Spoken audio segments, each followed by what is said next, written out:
I'm going to turn it over to Commissioner Dean. Okay, thank you, Commissioner Sherry. So we're moving on to regular agenda items. Item A, use permit for the Valero Crude by Rail project. Is there a staff report on this? There is, thank you.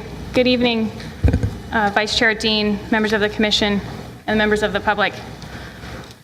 Just to give you a quick overview of the staff presentation this evening, the purpose of tonight is to introduce the project, provide information on the process, and take public comment. I will start by giving an overview of the project. Then Tim Morgan, who is sitting to my right of ESA, will give a presentation on the environmental document. ESA is a consultant supporting the city staff on the environmental portion of the project. Next will be to open the hearing for public comment. As noted in the staff report, staff is recommending that we continue the item after this evening to an August meeting to allow staff enough time to respond to the large volume of comments that we received. This evening will be an opportunity for the public to primarily comment on the project. So getting down to the project. The parcel is located in the General Industrial District, which requires a use permit for oil and gas refining. The Valero Refinery was constructed prior to adoption of that requirement, and therefore the existing refinery is considered to be a legal non-conforming use.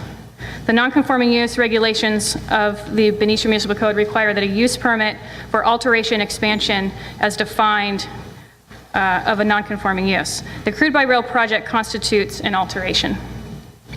Keep it there. The refinery is located within the Benicia Industrial Park. The main entrance is off of East 2nd Street. There's a secondary entrance also accessible by train on the east side of the refinery off of Park Road. Mari, can you go back one? Thank you. The refinery was constructed originally by Humble Oil in 1969 and has undergone a number of changes over the years. Many of the changes were in response to new regulations limiting emissions from refinery process units and requiring reformation of gasoline to produce cleaner burning fuels. In 2000, Exxon sold the refinery to Valero. In 2003, Valero received a use permit approval for the Valero Improvement Project, more commonly known as the VIP, to modify existing refinery equipment and install new equipment to allow the refinery to process lower grade of raw materials, crude oil and gas oil, and to increase the overall production of about 10%. The refinery is limited by its permits from the Bay Area Quality Management District to 180 barrels per day on a maximum daily basis and 165,000 barrels per day on an annual average. This limit would not change. Next slide, please. The project description. So it encompasses about 10 bullet points that I'm going to hit. The first is the change in the shipment method of up to 70,000 barrels per day of crude oil to be delivered by rail cars rather than by marine vessel. The new rail car delivery will be for a maximum of 100 cars per day, split into 2 trains of 50 cars each. Includes an installation of a new 1,500-foot-long unloading rack capable of offloading 2 rows of 25 crude oil rail cars. Construction of 2 parallel rail spurs to access the unloading rack. Installation of approximately 4,000 linear feet of crude oil above ground pipeline. The new pipeline will link the unloading rack to the storage tank. A change in service for tank 1776. This tank is currently permitted to store Jet A mogas and less volatile materials such as diesel. The proposal includes a change in service to allow the storage of crude oil. There are no physical modifications that would impact the emissions. However, the tank would be outfitted with additional nozzles for connections.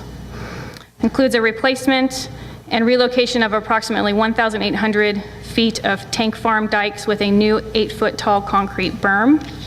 Relocation of existing fire water pipeline, compressor station, and associated underground infrastructure. Relocation or removal of existing groundwater wells along Avenue A, and I'll go through that later, but Avenue A is essentially where all of the new track will be. Construction of a new 20-foot wide service road along the western side of the new unloading rail spurs, and installation of 3 new pumps located on the western side of the new service road. These pumps will support delivering the crude from the unloading rack to tank 1776. Next slide. So what I have on this slide is a simple overview of the infrastructure changes. I apologize with the glare that it's, oh good, the TVs are better to be seen, so I apologize to the commission. So what this is laying out is essentially two main areas of track changes. The area on the lower left is for the track improvements for the train switching. The area on the lower right is the new track for the unloading rack. It also highlights where tank 1776 is. Hopefully you can see that. And then it gives a very rough outline of the new pipeline that I was referring to that goes from the loading rack essentially around the lower tank farm over to tank 1776. Next slide. So the first part I'm going to highlight is the proposed track for the improvements for the switching activity. Next slide. This one provides a little bit more detail as exactly to what it is. It's difficult to see, but the plan is also included in the project plans, which is in your packet. There are 3 existing tracks now on site in this area, and therefore butane and propane unloading. New track is being added so that the 50-car trains can be split into 2 trains of 25 cars. All of the switching and the cutting, and essentially all the switching and the cutting the train in half, it will come into the refinery as 50 cars and then split in this area so that it can then move into the unloading racks. All of this will happen here as opposed to outside the refinery. Next slide.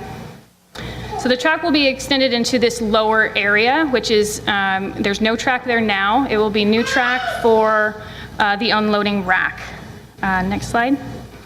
Again, the same type of plan that you can see in your packet, but the new loading rack will be located on the northeastern portion of the property between the under the lower farm tank and just on the other side of Sulphur Springs Creek.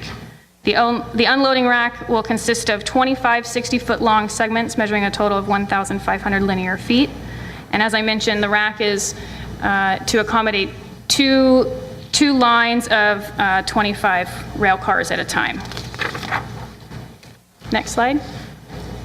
The unloading rack platform would be 15 feet above the ground in height. The walkway, which is crossed over the track, it will be a minimum of 23 feet, which is required by Union Pacific Railroad for facilities that go over railway track. The new rail car unloading area will include liquid spill containments. Part of the existing containment berm for the existing tank field adjacent to the unloading rack would be replaced with a new concrete berm. So it's a little bit difficult to see, and I apologize, but if you look on the left-hand side of the screen, the berm is, you can see where the car is. It's to the left of the car. That's the berm I'm referring to. Next slide. So this slide is essentially a section of the lighting plan to give the commission an idea of the type of lighting that's going to have to be associated with the new unloading rack. The new project would add new safety lighting on and around the proposed car unloading racks. Lighting standards provided in the municipal code require that site lighting shall be designed and installed to confine direct light rays to the site and provide a minimum illumination at ground level of 0.5 foot candles.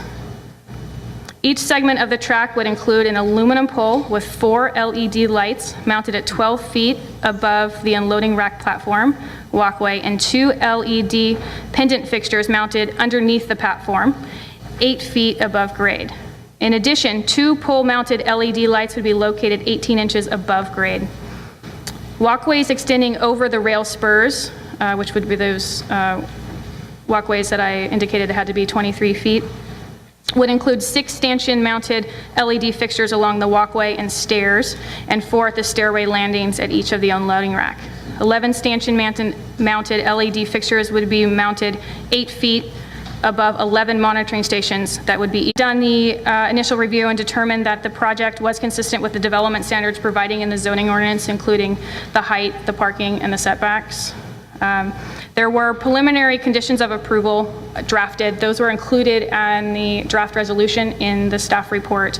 The purpose of that was to provide you with an early review of the conditions of approval. The conditions of approval generally require the project compliance with the drafted mitigation measures, as well as the city's emergency response needs. Use permit findings. As with any use permit, the Planning Commission must make the use permit findings for approval as outlined in the Benicia Municipal Code. Those findings are outlined in the staff report as well as in the draft resolution, and I won't go into all the details, maybe next meeting. So for the environmental review, for this project, we prepared an initial study, a mitigated negative declaration. This circulated for public review during the period of May 30th through July 1st. We received 29 comments during this period. An additional 3 comments were submitted after the close of public review period, which were included in the PC packet. Since the publication of the packet, we received an additional 14 comments. Those were the 14 comments that Chair Sherry opened the meeting with and let you all know that they're on that back table there. At this point, we'll go ahead for the environmental review. I'm going to turn it over to Tim Morgan of ESA, and he's going to provide a more detailed overview of the CEQA process and the mitigated negative declaration. Thank you, Andy. So I'm Tim Morgan. I'm an environmental project manager with ESA. I have a degree in meteorology. I've been in environmental consulting for 36 years. Over the past 11 years, I've conducted CEQA review of projects in all 5 Bay Area refineries. I'd also note that ESA has been supporting the city of Benicia for the past 11 years on CEQA review with projects related to the Valero Refinery. And that includes mitigation monitoring of projects as well. So a little about CEQA here. Because this project was estimated to cost more than $20 million, under city rules, discretionary review was required, and that in turn triggered CEQA review. The CEQA review could have followed one of 2 possible tracks, either a categorical exemption, which would have been an administrative process, and it clearly did not meet that, and thus we could also go the route of an initial study. An initial study provides the basis for determining whether a negative declaration or an environmental impact report should be prepared. It does that by identifying potentially significant environmental effects in a study and identifying potential mitigations. The CEQA guidelines say that an initial study relies on expert opinion supported by facts, technical documents, and/or substantial evidence, but does not include the level of detail included in an EIR. That's a quote right out of CEQA. If the initial study shows that the project would not have any effect on the environment, a negative declaration may be prepared. If the initial study shows potentially significant impacts that can be mitigated to less than significant, a mitigated negative declaration may be prepared. If potential significant impacts remain, the applicant, and if the applicant does not agree to those mitigations suggested, or if there's substantial evidence in the record to support a fair argument that the project may have significant environmental effects, an EIR may need to be prepared. That's CEQA on the review process. So a little summary of the initial study mitigated negative declaration that we prepared. We began starting with project plans and data and technical studies provided by Valero, which we peer-reviewed and requested additional information from Valero, including publicly available data as well. The initial study then conducted a CEQA checklist review of 18 environmental criteria areas. For this project, we analyzed, it consisted of the construction operation of new rail facilities, and as Amy has indicated, the changing of service of an existing tank. These physical changes are also due to how crude would be at receipt of the refinery, marine vessel versus rail, and the continued operation of the refinery at its current processing levels, continuing to meet its emission and effluent discharge requirements. So the initial study found potentially significant impacts for the following criteria: air quality, biological resources, cultural resources, geology and soils, hydrology and water quality, and transportation and traffic. Mitigation measures were identified that would reduce these impacts to less than significant. All other criteria areas were found to have either less than significant impacts or no impacts at all, requiring no mitigation. So a little more detail on what those impacts were. In the air quality area, the operational emissions were found to be within compliance of both the Bay Area Air Quality Management District levels of significance as well as permit limits. We did find that emissions from construction activities would be potentially significant and required the application of standard Bay Area Air Quality District mitigation measures to control those emissions. In the area of biological resources, our impacts, we found while there were no direct biological resource impacts on the project area, the area along the eastern edge of the refinery, which is known as Sulphur Springs Creek, is an area where nesting birds could be present between February and August. And with the construction cycle of this lasting 25 weeks, it would be possible that the nesting birds could be impacted by noise, light, and glare from the project construction. A mitigation measure was proposed to help to mitigate that if the construction flows into that period or if they identify nesting bird pairs. Cultural resource impacts, again, there were no directly identified cultural resource impacts, but the site does have the presence of cultural resources, and paleontological resources are possible.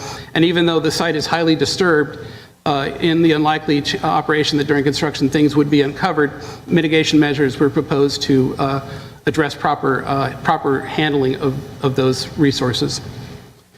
For geology and soils, the project would be required to meet the California Building Code standards, and that should cover most of it, but we were working with essentially a preliminary geotechnical engineering study provided by Valero, and we felt that it was necessary for Valero to do a complete geotechnical study and incorporate whatever was found into the design to address any seismicity concerns. Hydrology and water quality impacts, while the project is covered under the existing Valero Stormwater Pollution Prevention Plan, or SWIP, to complete that and also to ensure that pollution would not reach Sulphur Springs Creek, we have a mitigation measure is provided to implement a stormwater mitigation plan to address best management practices and prohibit pollutants from reaching the creek. Finally, in transportation and traffic impacts, this is an area where there was obviously high city concern for the trains crossing the Park Avenue. Yes. And remember that Valero proposed to bring 2 trains into and out of the refinery on this crossing twice a day, so that the 2 trains would be, one train would occur between 8 p.m. and 5 a.m., 1 train in and 1 train out, and the other train would occur between 5 a.m. and 8 p.m., 1 train in and 1 train out. The nighttime, based on traffic engineering analysis, the nighttime window provided no problem. However, the daytime one was recognized as having several issues, that being the commute hours of 6 to 9 a.m. and 4 to 6 p.m. The project description indicates that train movements for this project would be avoided during that period of time. Through our analysis, we also determined that a mitigation measure limiting train movements between the hours of 12 p.m. and 1 p.m. to be also in effect during that day. And that's what I'll say about that. The other aspect in terms of traffic was emergency response, since clearly this train movement is going to take a period of time, although there are other train movements not related to this project occurring on a daily basis.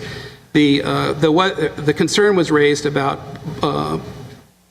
if an emergency arose where emergency responders needed to cross Park, we need to have a plan and coordination with Valero's existing emergency response facilities as well as the city fire department, et cetera. So a mitigation is included with that to prepare an action plan to coordinate train movements with the fire department. With the implication of these mitigation measures, the initial study mitigated negative deck determined that the project itself was reduced to less than significant impacts. Amy? Thank you. So just to summarize, tonight's presentation is to introduce the project, provide information on the process, and take public comment. There's been too much written comment documentation submitted to adequately respond at this meeting, and it is clear that there are many members of the public here which also wish to comment in person. So both the applicant and staff are recommending opening the public hearing, taking all comments, which will be recorded, and then continue the hearing to the next meeting of the Planning Commission so that staff has time to adequately review, research, and provide written comment to the issues and questions that are raised. Consequently, we will not be answering any questions regarding the environmental review until the next meeting.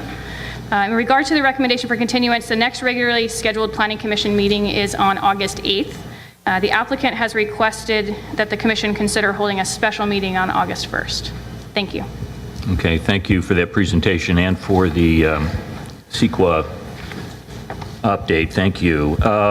Does the Commission have any questions about the process? Commissioner Young? Yeah. Did I understand correctly that you're saying that although questions will be received from the public and from the Commission, no answers will be provided tonight? Yes, that is correct. There's a lot of people who came here with the expectation that the Commission would in fact discuss this project in detail. And the agenda itself says that we're being asked to approve the project and approve the mitigated negative deck. I don't believe that it's fair when we have the author of the document in the room and presumably representatives of the applicant in the room that we not receive answers to the questions that are presented tonight.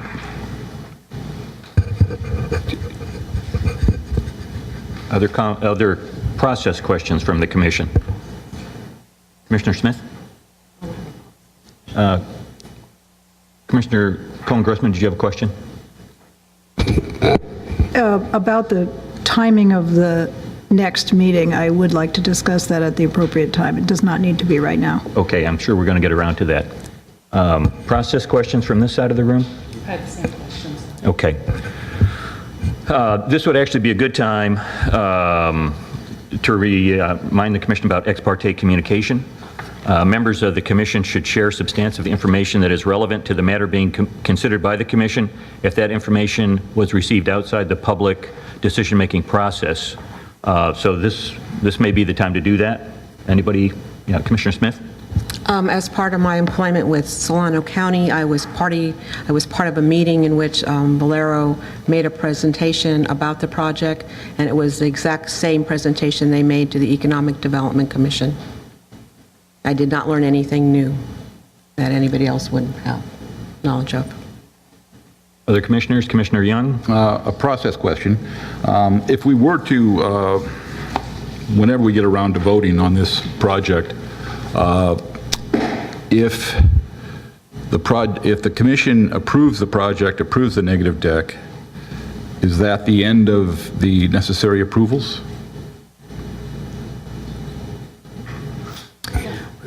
I'll answer that question. If the Planning Commission makes a final decision on the project, it can always be appealed to the City Council. But without an appeal, that would be the end of it. That is correct. And likewise, if we made a motion not to approve it, that also could be appealed. Yes. I'd like to follow up on what Mr. Morgan said in framing the what the Commission is required to do. This is a legal, quasi-legal process. We are being asked to make findings that have legal basis before we take an action.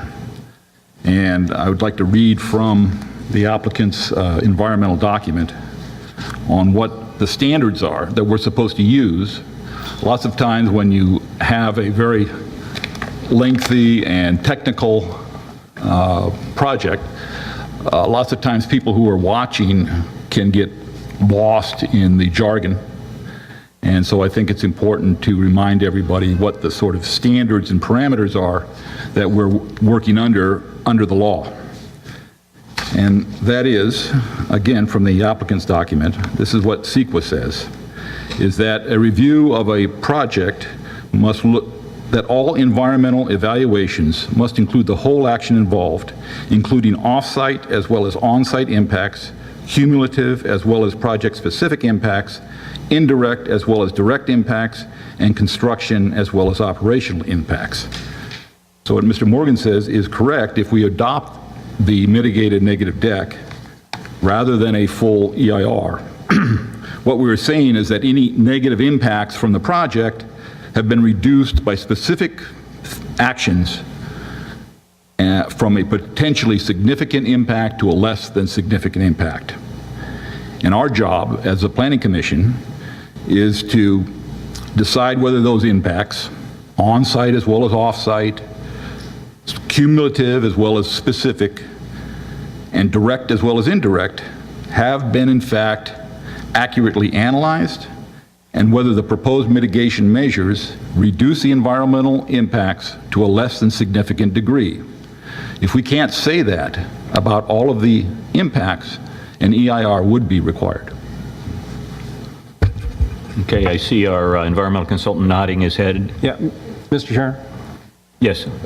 Thank you. All due respect to Commissioner Young, I think it is best if the environmental expert concurs with that. He is shaking his head, but do you concur, or are there other aspects to that which we don't need to get into a debate now on, but that will be discussed? While I do appreciate the Commissioner's effort to further inform the community, do you concur with those comments? Yes. Okay, thank you. Thank you. Commissioner Smith. Since it was raised, can you give a description of what a direct impact is and what an indirect impact is? Or at least give us some parameters on how you look at that? Let's see. Direct impact. That would be where we'll just use air quality. Some emission would be over either a significance threshold or a permit limit. That would be a direct impact. An indirect impact, it's a little harder to define. In this construct here, this would be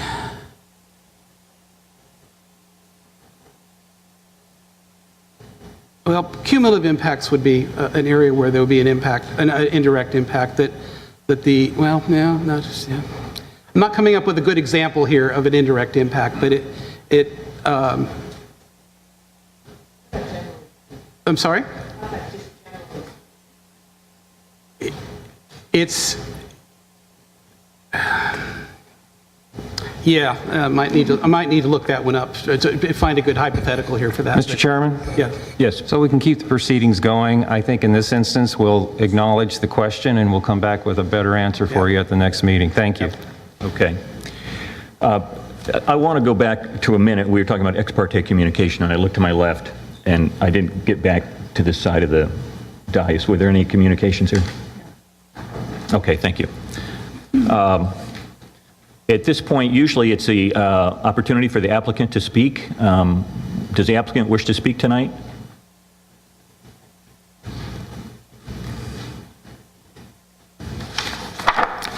Good evening, Mr. Vice Chairman and members of the Commission. My name is Don Kuffel, and I'm the Environmental Engineering Manager at Valero Benicia Refinery. And I'm the primary author of the application of the project we are considering this evening. I will keep my remarks short, but I want to begin by thanking city staff for a tremendous amount of effort that they have put in to review the Crude by Rail project. As noted in the staff's report tonight, a lengthy comment letter was received at the end of the comment period, and staff is in the process of responding to those comments, and they have asked us for additional information. We are working expeditiously to provide that information, and we'd like to defer questions until we have had sufficient time to fully address the communication. It's for this reason that we've requested that tonight's meeting be continued until August 1st.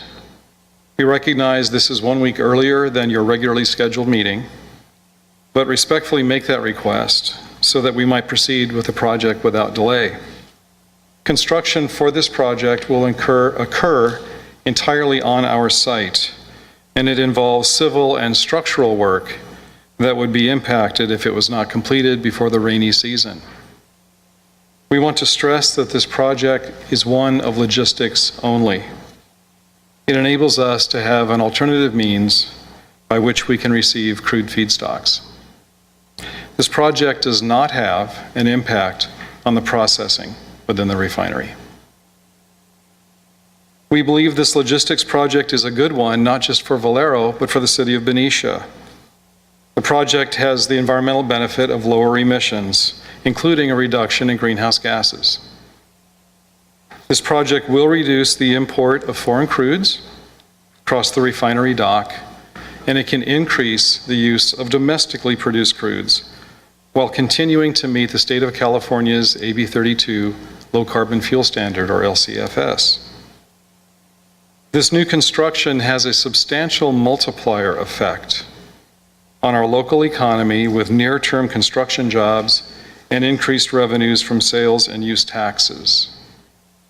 Once operational, nearly 30 full-time positions will be added at the refinery.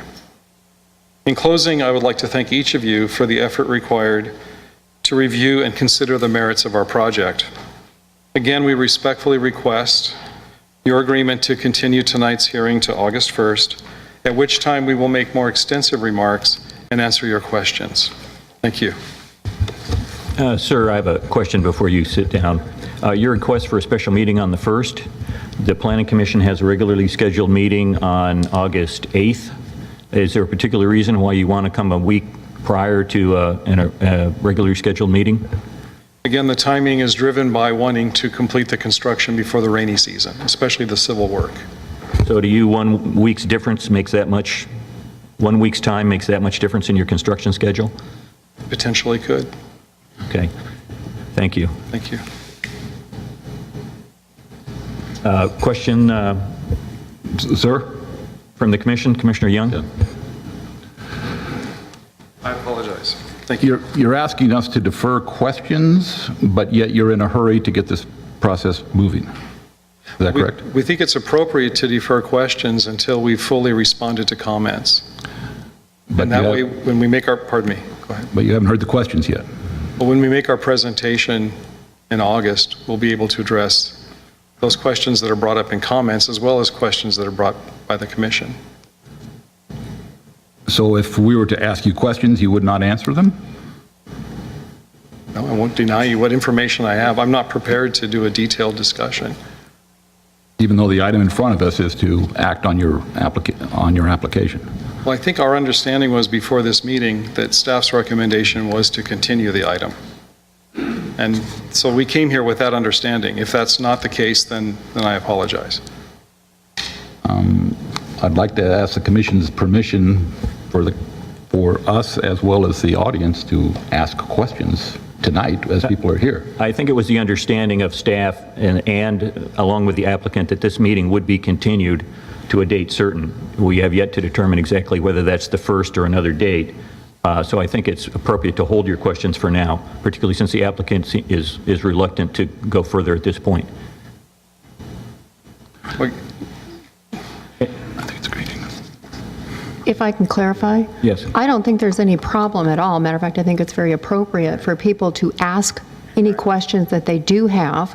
And what our Valero representative is saying is that he wants to hear the questions so that he can adequately respond to them at the next meeting. So I do think it's appropriate for both the Commission as well as anybody in the audience to ask questions. So are you suggesting that we ask our questions of the Valero representative at the moment and have him not respond, or just have him sit and we would ask questions in the course of the meeting? There's two ways that you can do that. This is being recorded, and I'm sure he's going to want a copy of the recording so that he can or he can also sit down and take notes. But you can the Commission can either ask their questions now, or you can hold it and do it at the end of the public comment period, however you wish to do it. Okay. Or at the next meeting if you want. So let me just take a quick canvass of our commissioners here. Do you want to ask your questions of the applicant at this moment or hold them and ask them later as part of the whole public comment period process? I have a comment. I suggest we let the public speak, hold our questions, and only ask questions that haven't been presented earlier. Would you use your microphone, please? It's on. Oh, is it? Okay, Commissioner Sprague? So we're not going to get the full presentation this evening, is that my understanding? That's correct. And so if we ask questions now, are we going to have the opportunity to question them after the full presentation? I was under the impression we were going to have the presentation. Yeah, so my understanding is that public comment will be taken tonight, including questions from the commission. The applicant and staff will come back, answer those questions in writing, and then at the next meeting, people will have an opportunity to look at the responses to those questions, and then again have an opportunity to come before the commission and ask any further questions or clarifications. Does that answer your question?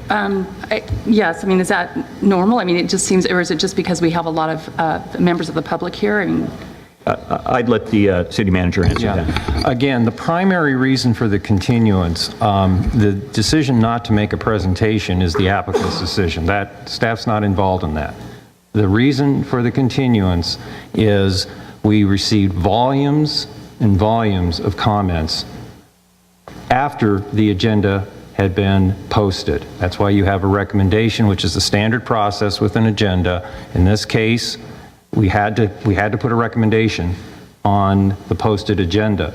The period for the comments to come in ended after the posting of the agenda. We did not know how many comments we were going to come in. This is one comment, no, maybe two, maybe three, but part of 26. There is no possible way the staff and the team can respond in that, nor do we even know what all the questions are because we haven't had a chance to get through all these. So, regardless of the applicant's desire, we need that time to respond to these. We are not prepared tonight. There would be no way we could tonight because we haven't gotten through all these comments to adequately respond to your questions. So we're asking you, because we know the public's here tonight and they want to have a chance to speak, is let them ask their questions, let them raise their issues, get their testimony. Come back, we'll have the response to comments. At that point, if you need clarification, you can ask again. And for clarification, the public can ask questions relative to the response. This is not uncommon with a project that gets this level of response. I've seen it before over my career. But again, I want to make it clear, the applicant's decision to not make a presentation is theirs. But we could expect a presentation at the next meeting. Well, you need to direct that to them. That's my understanding. That's what you're telling us now. Yes, that's true. Okay. And the manager said it correctly. Our goal is to answer all the questions completely, and they haven't been thoroughly identified, and tonight we're going to hear more questions. So it's important that we have that time to consider the questions and prepare thoughtful answers. Okay. Maybe this would be a good time to ask the city attorney about continuance, procedure for that, and setting a new date. Discuss it after. Yes. You have two ways in which you can do it. You can you cannot actually make a formal motion to continue the item until after you stop hearing public comment, because that would just close it off right away. But what you can do is and particularly since it's been requested that you consider a special meeting on August 1st, if you want to do it first, you could actually have that discussion, kind of come up with a consensus, so that at least the applicant as well as the audience will have an idea of which way you are thinking about proceeding. However, you leave the formal motion until the very end, because you may hear other alternatives from members of the audience as well. And so the formal motion would be at the very end. Okay, thank you. I know that there's some concerns on the part of commissioners about this next date, so I personally, if we could have a discussion about the date and then we would formalize that at the end of the meeting. If we could do that now. I have a concern because they've asked for a special meeting on August 1st, and I'm going to be on an airplane August 1st, and I would like to be in attendance at that next meeting. Right. And I'd like to hear concerns of the other commissioners about the date. Commissioner Smith? I may also have a conflict with that date. Commissioner Cohen-Grossman? I have a conflict with that date. I'm out of town. Commissioner Young? I think given the volume of comments that have been received, providing that extra week to staff to get those comments answered would be appropriate as well. Okay, on this side, any thoughts about the date, the special meeting on the 1st or not? I don't have a conflict, but I'd agree with Commissioner Young that given the volume, they needed more time. Another week could be very helpful. Okay. Commissioner Oates? The dates are both open for me. I do have a procedural question. I think the volume of questions and issues and how the public and the rest of the staff has access to that before the next meeting, I think would be important as well. And to show up and try to digest this in an evening of a meeting, it's not going to happen. So I don't know what mechanisms in place to gather and share that before the next one. You see the city manager wanted to make a comment? Just for clarification, procedurally, prior to the applicant requesting the 1st, that we did speak with the consultant to determine whether or not we could physically respond to the comments, and they believed they could do it in 3 weeks. Otherwise, we would have said no way on the 1st. So I just want to clarify, we would be recommending no on the 1st if we didn't think we could respond. But again, the date decision is yours. Okay. And let me just ask staff, is there anything already on the agenda for the 8th? If this goes to the 8th, does that complicate matters with other issues before the city? The short answer is no. We do have one item that we were going to present to you, but that can easily be pushed to the next agenda. Okay, so that shouldn't be an issue. Yes. Commissioner Smith? With Commissioner Sherry being recused, and if 3 of us have a conflict, that would only leave 3 anyway. Correct? Right. I said with Commissioner Sherry being recused and 3 of us unable to be here, would we have a quorum anyway? We'd only have 3. Right, so it sounds like we don't have an option there. Yeah. Commissioner Cohen-Grossman, do you have a question there? Yeah, a question for the city manager. Regarding the response to the comments, I think what I heard you say, and I think we know, is that some of these weren't in the city's possession when the staff report was written. So what I wanted to ask about was not the timing of the next meeting, but the timing prior to the next meeting that document that the city staff is going to do will be prepared. Because I like to absorb information. I'll read it all, but I need time to do that. I'm going to ask staff to help me with that one. In terms of what the standard process is for distribution of the packets, whether both the 1st and the 8th are both Thursdays. So when do you usually get the packets out? It's practice to always... And before we get into the actual public comment, I have a suggestion for the commission and see how you react to this. We have a lot of people I know who want to speak, a lot of people in the audience, and I'd like to get to that as soon as possible. So unless the commission has typically we'll ask questions.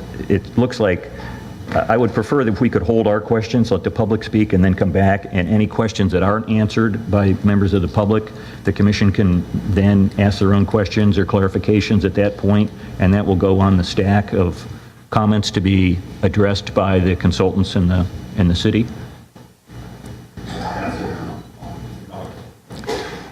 Commissioner Young? And not ask them in August. I'm sorry? Not ask the questions in August. Well, no, ask your questions tonight. That gives the staff and the consultant time and the applicant to respond in writing. We would expect all the public questions and the commission's questions to be responded to in writing prior to the next meeting so people have a chance to review those. So is that game plan acceptable to the commission? Yes? I like the game plan, but I have a comment about time. It's Okay. 8 o'clock, a little Yes. after 8. There are a lot of people in the audience. There's a lot of complexity to this. Are we going to go till 12, 1, or 2, or do we have a cutoff for reasonable, functional people? I am one of those people who turns into a pumpkin at about, I don't want to say what time. I appreciate that comment. So just quickly, people who expect to comment, could you raise your hand?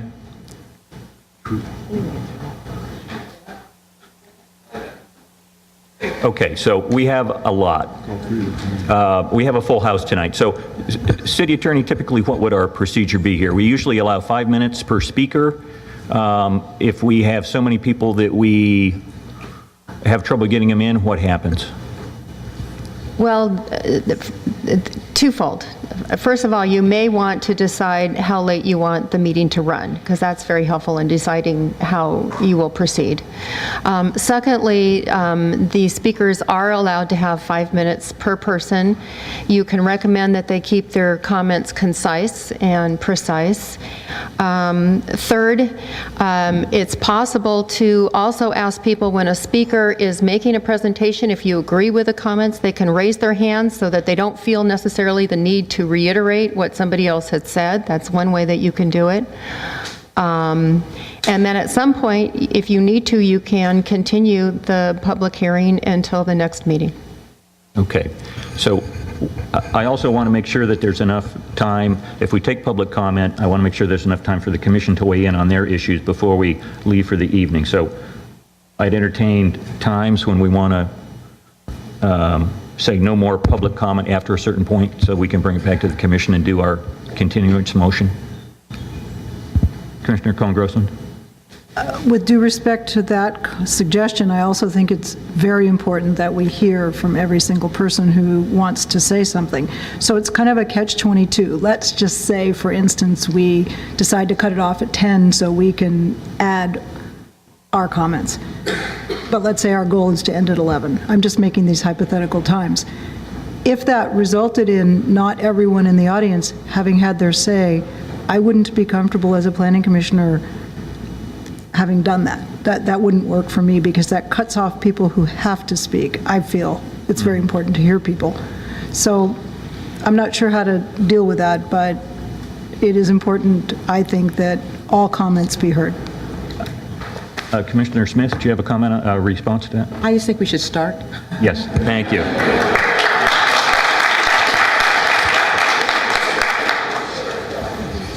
Mr. Chair? Yes. Okay. City Manager. Real quick, two things.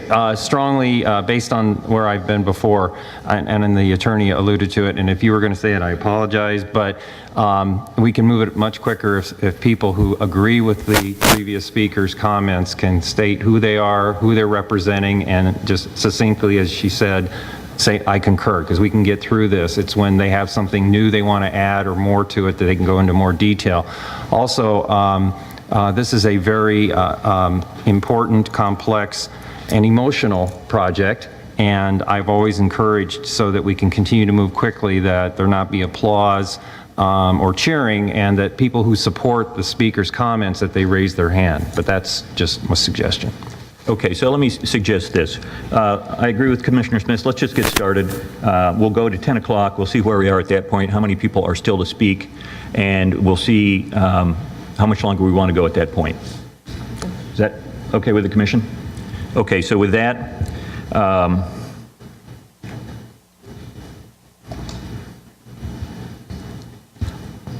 I have a stack of cards up here,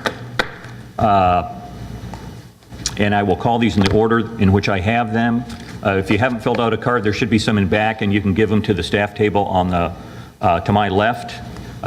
If you haven't filled out a card and you still want to speak, you're welcome to do that. Just know that I'm going to go through the stack of cards where people have, that we already have, and so we might as well get started. And our first speaker actually is representing a group, NRDC. They've asked to have 15 minutes. Diane Bailey is their spokesperson. Diane Bailey, NRDC.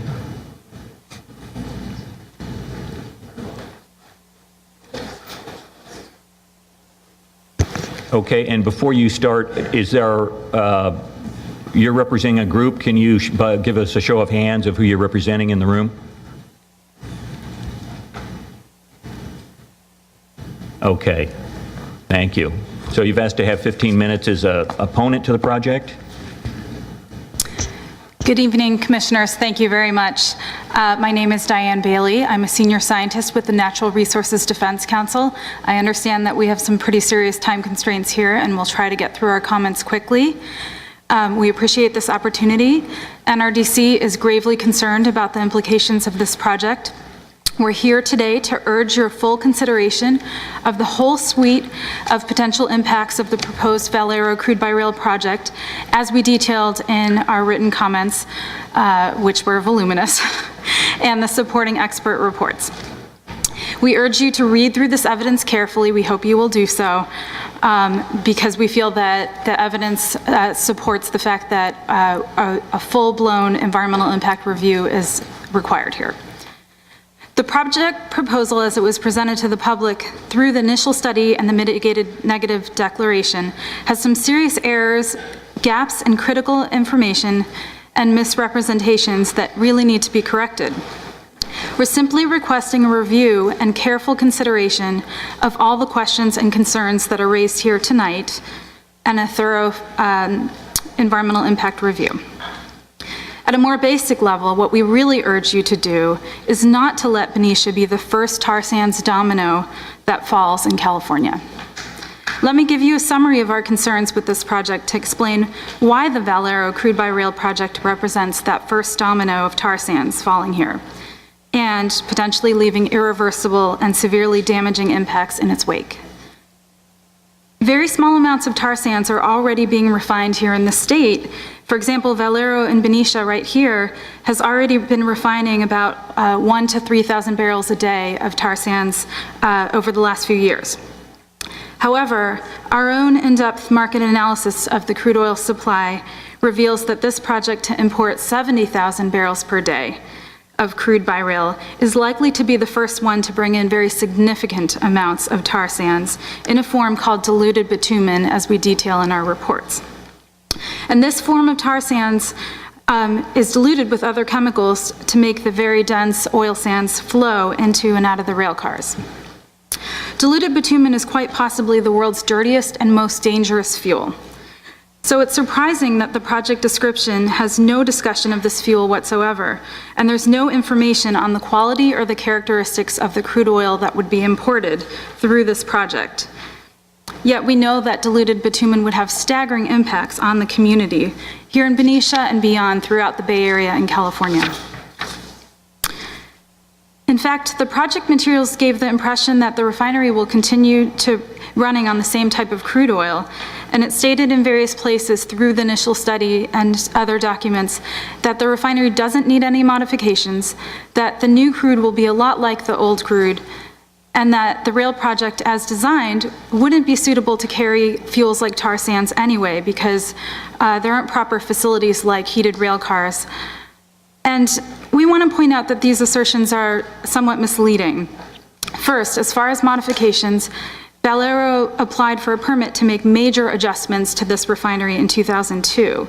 As Ms. Millian stated earlier, and I was very glad to hear that, an acknowledgement of the Valero improvement project that was designed specifically to refine a much dirtier, lower quality crude oil.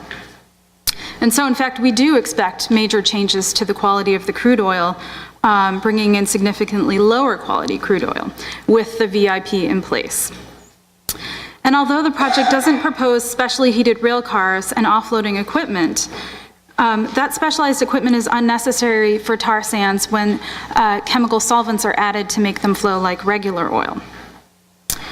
So our comments to you have detailed many concerns related to the transporting and refining of tar sands. In short, Valero's crude by rail project would really be a disaster for air quality, for public health, for safety, and the local ecology. And I want to briefly highlight some of our concerns. Let me try to be really brief here. We go into a lot of detail in our comments. So let me sum up our concerns by saying that this project, as we understand it to bring in tar sands, would mean significant increases in air toxics like benzene. I think a lot of you are familiar with chemicals like benzene.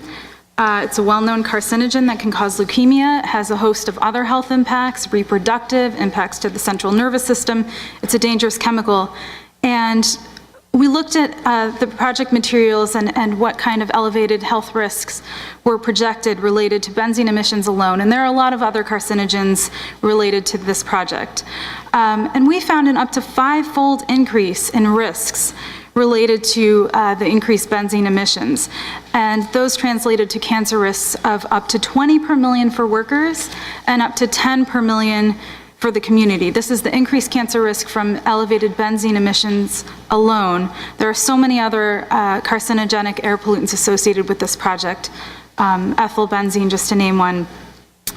The project, as we understand it, would also lead to dramatic increases in toxic heavy metals like lead. And that's because the very heavy tar sands that would be coming in have a lot of these constituents in them as contaminants, and they would likely come out during processing. The project, as we understand it, would also lead to significant increases in smog and soot. And that is because the heavy tar sands, as you refine them, require much more energy to produce the same types of fuels. We understand there would also be an odor problem associated with the diluted bitumen or tar sands, and that's because these tar sands have naturally occurring compounds that contain very strong odors, mercaptans for one, which might be familiar to you. So we believe this constitutes a significant nuisance to the surrounding community. Another issue that we're very concerned about is the production of petroleum coke. When tar sands are refined, petroleum coke is one of the byproducts. And we've seen this with the Marathon Refinery in Detroit, Michigan, where that refinery has begun processing large amounts of tar sands, and they have a very serious problem of petroleum coke storage nearby. This dust is blowing around and creating a major nuisance for the residents there. And I would encourage all of you, in consideration of this project, to visit Detroit or visit another area that refines tar sands to experience what it's like to live near one of these refineries with the increased pet coke dust and with all of the increased pollution from the refinery, and talk to those residents to see what they've experienced. A couple of other issues that I want to highlight just briefly, because I know other folks will get into this, is the increased risk of accidents. And that's because the diluted bitumen or tar sands is so much more corrosive than conventional crude oil. It contains higher levels of corrosive sulfur compounds and higher levels of acid. And this was found to be a contributing factor to the fire at the Chevron Richmond facility last August. The Federal Chemical Safety Board reviewed the contributing factors and found that lower quality crude was sure to contribute. And so that bears a lot of consideration. And finally, there's the issue of the potential for spills and accidents with the rail cars, and what would happen to the fragile San Francisco Bay Delta and the Sassoon Marsh if these rail cars spilled. And I know other folks will be talking about that. So let me just note that one example of a spill in diluted bitumen that occurred in Michigan in 2010 created long-lasting health impacts and a cleanup bill of $1 billion, billion with a B. And they're still cleaning it up today, 3 years later. We're really concerned about all of these impacts. I know you'll hear from other folks with additional concerns. I just want to underscore that a lot of people are watching this project. If Benicia votes to allow tar sands here, it's sort of like the first domino to fall and bring in tar sands into California. And I urge you to really scrutinize, what would this project enable? What types of crude oil would it bring in? And what would the full suite of impacts be on the community? Thank you.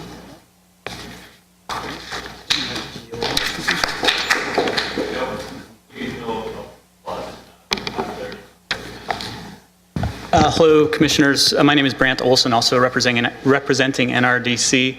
I'll keep my comments brief, but did want to summarize a little bit more about what Diane was mentioning and sort of bring it into specific terms of what exceptions we're drawing with the initial study.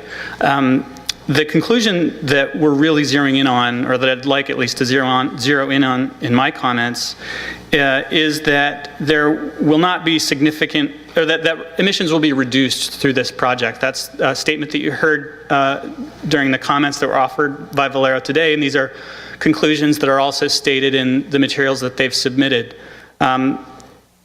That simply doesn't have a basis in evidence that's been entered onto the record beyond the assertions that are being made by Valero. That's why we have entered evidence onto the record to challenge that conclusion. And I want to walk you through that logic for a moment. The evidence that we offer indicates that the project may significantly impact emissions from the refinery. And that's because this rail facility opens up new sources of crude oil that are otherwise practically unavailable to the refinery. Specifically, crude oil from the middle of the continent, because there are simply no pipelines that connect the Valero facility to those sources of crude oil. There's no pipelines that cross the Rocky Mountains and the Continental Divide up north. And so the significant volumes that would be coming in through this rail facility, essentially half of the entire volume capacity of the facility, of the refinery, could potentially be sourced from these mid-continent crudes. Now, if you look to the statements that Valero has made onto the record, they have described what are called ANS lookalikes. ANS is acronym for Alaska North Slope. It's crude oil that's coming down from Prudhoe Bay, primarily via tanker. And it has a specific set of qualities that make it an attractive source of crude for the refinery. Now, what is not attractive about that particular source of crude is that it's drying up. It's declining rather rapidly, and because the supply is decreasing, the prices are also going up. And meanwhile, you have a massive boom in production that is happening in unconventional oil production in the middle of the continent.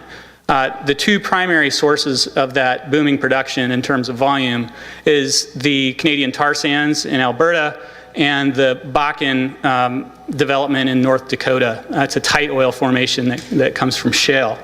Now these are very different types of crude oil. But I want to highlight one of the pieces of evidence that we have entered into the record, which describes in detail how West Coast refiners can blend Bakken and tar sands crude in order to achieve an ANS lookalike. So if we were to take Valero at their word, at the statements that they've entered onto the record for you, we understand that they're going to be developing ANS lookalikes through this facility. And we are offering evidence that indicates that those ANS lookalikes are going to be composed of roughly equal parts Bakken crude and tar sands crude. Now the problem with that is what Diane highlighted. There are unique consequences to refining those types of crude that you don't get when you refine ANS crude. Those include the heavy metals that you get from the tar sands. It's a heavier, denser, more sulfur concentrated crude. And in the Bakken, you have the volatile organic compounds. Now, on both ends of that, it's called a barbell, is sort of in the industry parlance, and you'll see that referenced in the Fox report that we entered onto the record. It's that barbell feature, the sort of light on one side and the heavy on the other side without much in the middle, that causes some very unique impacts in terms of emissions. Those are significant. It certainly raised the level of significance that it would require further investigation by the Commission through an EIR. The simple matter is that we just don't have enough onto the record at this point to really fairly evaluate this project.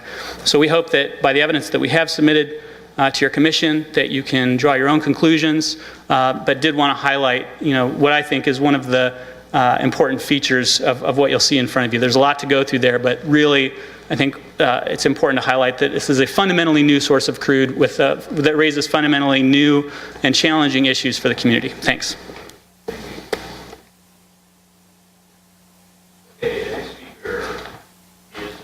Microphone, please. Did you want hands up for agreement? Let's have. Thank you. We're taking note. We are taking note. Next speaker is Robert Yarborough, Jasmine Court, Benicia.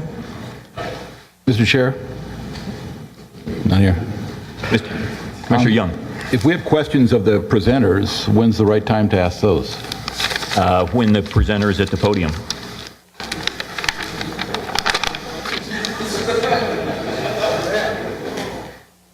Say that what? So we didn't get that option. We can bring them back. Or we could bring him back if, yeah. Did we ask him this case? Say again, sorry? Can we ask him to come back, the last gentleman? Yes.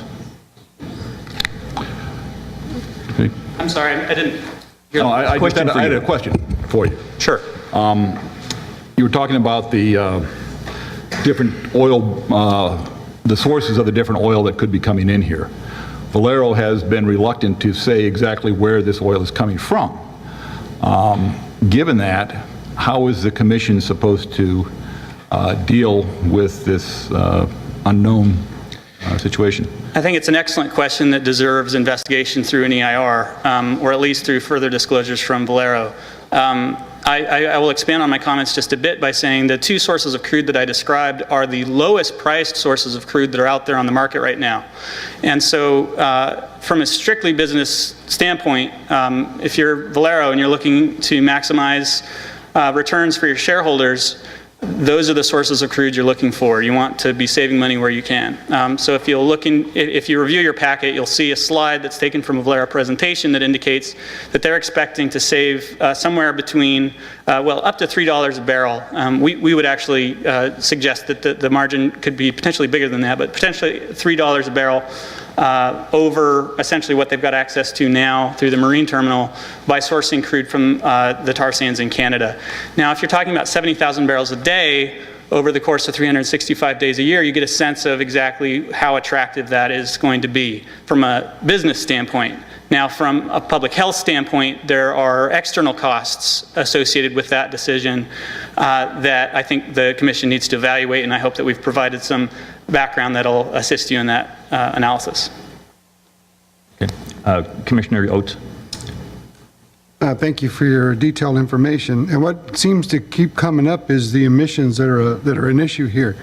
Are there any tools available for the refinery that can mitigate that emission? And are they using them, or are they available in other areas? And that might be a question for next week, or next month, sorry. I wouldn't be able to address the mitigation measures in detail, although my colleagues would be happy to if you'd like to raise them, and I can certainly have them follow up.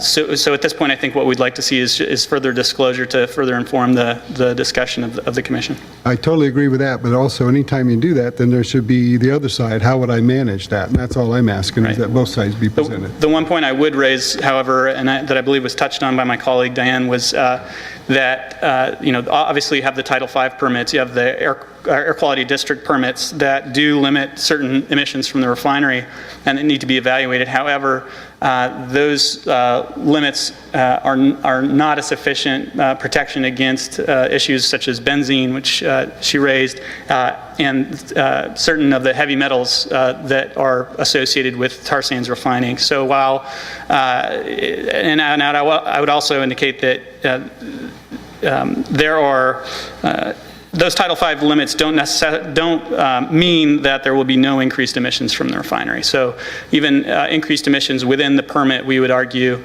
is significant and should warrant a further investigation through an EIR process. Okay, thank you.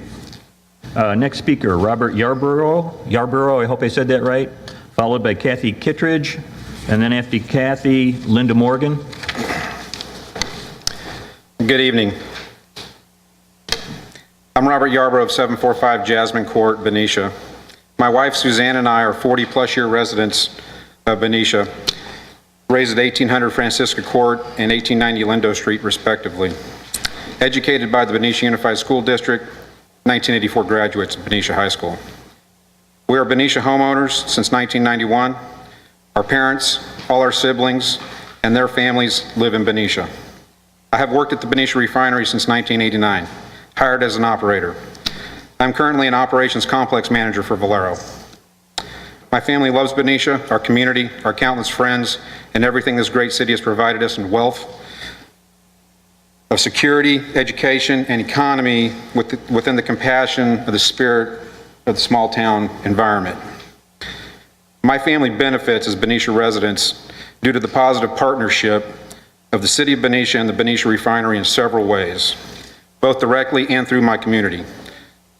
My family readily recognizes the importance of the continued positive partnership of the City of Benicia and the Benicia Refinery on the livelihoods of our families, friends, neighbors, and community. My family lives Benicia first. works Benicia first, shops Benicia first, eats Benicia first, worships Benicia first, decorates our homes with art Benicia first. We love Benicia and everything about it. My family maintains high standards for our community and quality business, education, local commerce, charity, volunteering, and general citizenry in Benicia. I am truly a watchdog of the Benicia Refinery for my family, my friends, my neighbors, and my city of Benicia, 24/7, 365. It is my life, my passion, my duty, and I love it. It is a trust I take most serious every day. The proposed project is a win-win for my city and my employer. It decreases greenhouse gases for my community without increasing emission standards on the refinery. It improves the infrastructure of our city industrial park to the benefit of local businesses and residents. It creates jobs within our Benicia community. It improves general commerce in Benicia. Finally, it improves the viability to remain competitive in the energy business for my employer.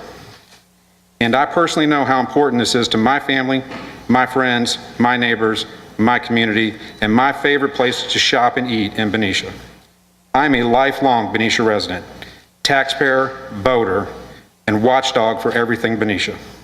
I support this project, and I ask that you support this project too. Thank you for your time and your cooperation. Thank you. Next speaker, Kathy Kittredge. Hi. Hi. How do we restart the time? Thank you. Kathy Kerridge, 771 West I Street, Benicia resident for 27 years. I'm also a member of the Good Neighbor Steering Committee. And we held a public forum on Tuesday. I have a stack of questions that were presented at that forum, which I would like to present to the Commission. I believe these were also dropped off at City Hall today. May I? They're very sophisticated questions, and I think they deserve also to be answered. I also did email additional comments in today, but I was not on the list of names that you read out, and I do want to make sure that those are also entered into the record. For people in the audience, we have two reports that were submitted that were not part of the public comment that I think it's very vitally important that people read. That is the report by Dr. Phyllis Fox and the Goodman report, which backs up many of the statements that NRDC just made. The fact that you have gotten such a huge volume of questions and there's so much community concern about this project, I think means that this project needs an environmental impact report.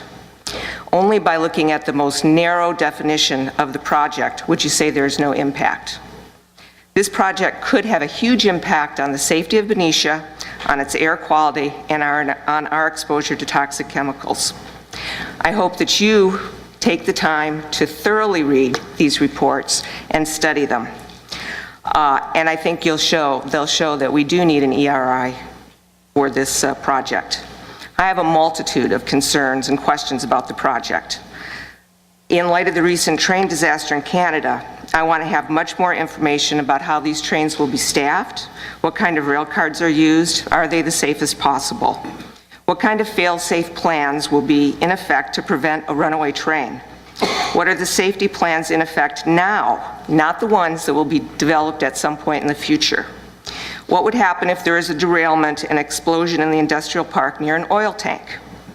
What would happen in the marsh if there is a derailment? Tar sands are different than regular oil. They're still doing a cleanup on the Kalamazoo River that's approaching 3 years after a pipeline burst carrying tar sands. The cost is approaching $1 billion, and it's still not cleaned up. Oil still surfaces every time there's a rainstorm. Who will pay for the cleanup if there's a derailment, if there's an accident? And there have been other rail accidents in the Sassoon Marsh. Our general plan puts sustainability first. It specifically states on page 22, what is done at the project or local level can affect all levels of the environment, including the local community, neighboring regions, the country, and the world. This means to me that we must take a large view of this project. If tar sands are imported, doesn't that directly go against providing for a more sustainable future? There are tremendous greenhouse gas emissions from the tar sands. We live in a community susceptible to sea level rise and drought. Are we slitting our own throats if these are brought in? Can a mitigation of this project be no diluted bitumen, no tar sands allowed? How can we guarantee that for the next 50 years? The general plan takes a long-term economic view. If Valero refines tar sands with its higher pollution, stronger odors, greater risk of accidents, will we have new industries and new businesses wanting to relocate in the industrial park? How will it affect the current businesses there? Right now, the refinery doesn't have a lot of odors, but if we start having a big smell every time they're refining, that could have a potential detrimental impact on our industrial park. And the general plan means that you have to consider that. What will the consequences be over the next 10 years, the next 30 years, the next 50 years? How does the potential importation of tar sands crude impact AB 32 and the low carbon fuel standards? How can we strive for lower emissions if we encourage the development of the dirtiest fuels? Will these meet the AB 32 standards? If tar sands are imported, how will we know? What will happen when the VIP is fully implemented? Will the crude mix change? Will Valero tell us if there are changes in its sources after the project is approved? Would we have a say in it at that time? Would it be too late to then protect the community of the awful consequences of refining tar sands crudes? Would an ERI have to be then done now, or does it need to be done now? CEQA requires that there be an evaluation of all foreseeable cumulative contributions to negative impacts. That was not done here. We need an ERI for this project. Your time's up if you want to. Do you want me to continue? No, I don't want you to continue. I'd be happy to. Thank you. Thank you. Next is Linda Morgan, followed by Jack Roselle.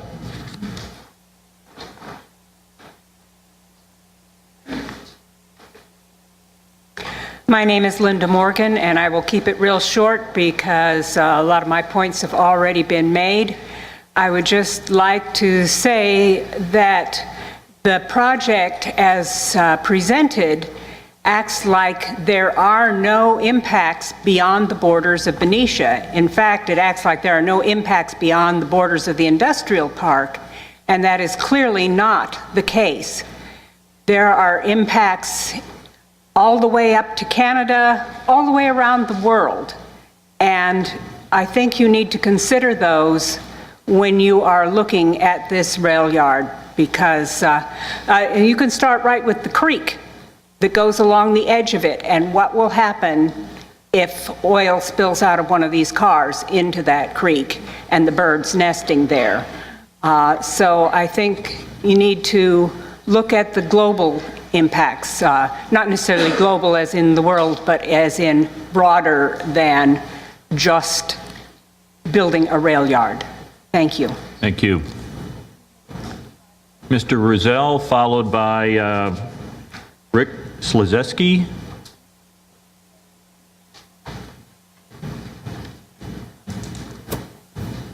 Good evening.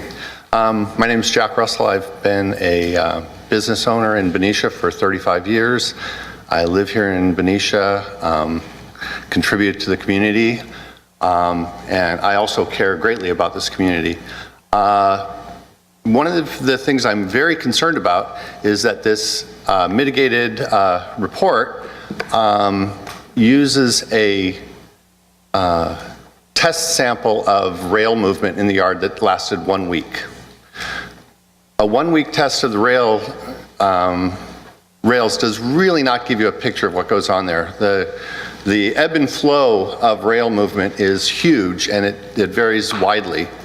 To add the amount of rail traffic across a very narrow area is incredibly complicated, and it's totally washed over in this report. If you do not do an EIR that really looks at this, I think you may be leaving yourselves as criminally negligent. This is serious. I've gotten backed up on the freeway off-ramp because there's trains crossing. Right now, currently, there's already issues with trains crossing Park Road that totally block for long periods of time at all times of the day, and they back traffic up onto the freeway and almost into the traffic lanes now. To be stopped there and looking in your rear view mirror, wondering if the next truck coming off is going to be pushing you right under the truck in front of you is terrifying.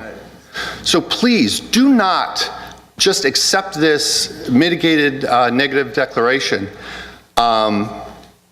without the real thought about what you're doing here. This is dangerous. Thank you. Thank you.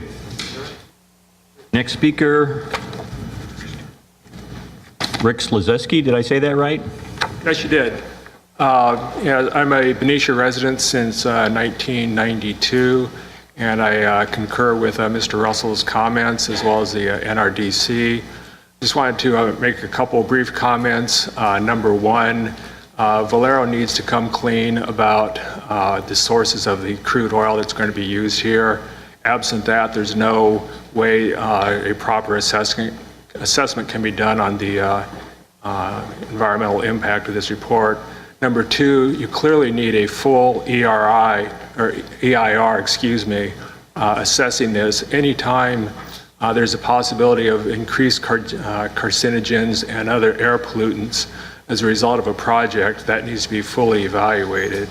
A couple other points. Clearly, the initial study didn't provide enough assessment on the hazards of rail travel. I think it commented simply that the Department of Transportation said rail travel is a safe mode of transporting oil. Clearly, that disaster in Quebec demonstrates the hazards that are possible there.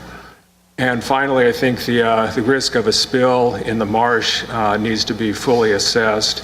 The prior speakers have talked about the disaster that's hit Kalamazoo, Michigan, and certainly don't want a similar thing here in Benicia. Thank you very much. Thank you, sir. Next speaker is Jeff McEwen, followed by Chris Graney, Greaney.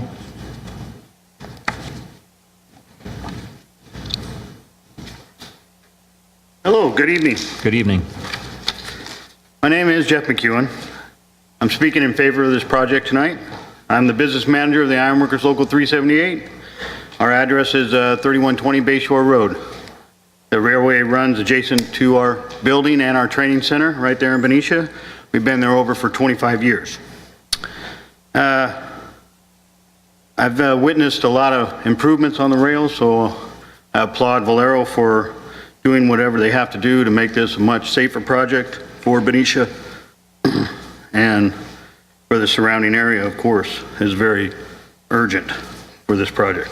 Like I said, I've witnessed a lot of upgrades. I believe Valero is putting their best efforts forward to make this a safe construction project and also for the environment as well.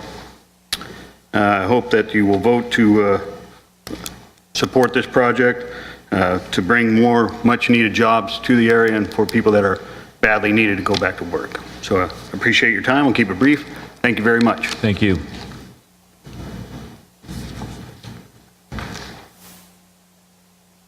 Mr. Greaney, is that right? Yeah, Chris Greaney.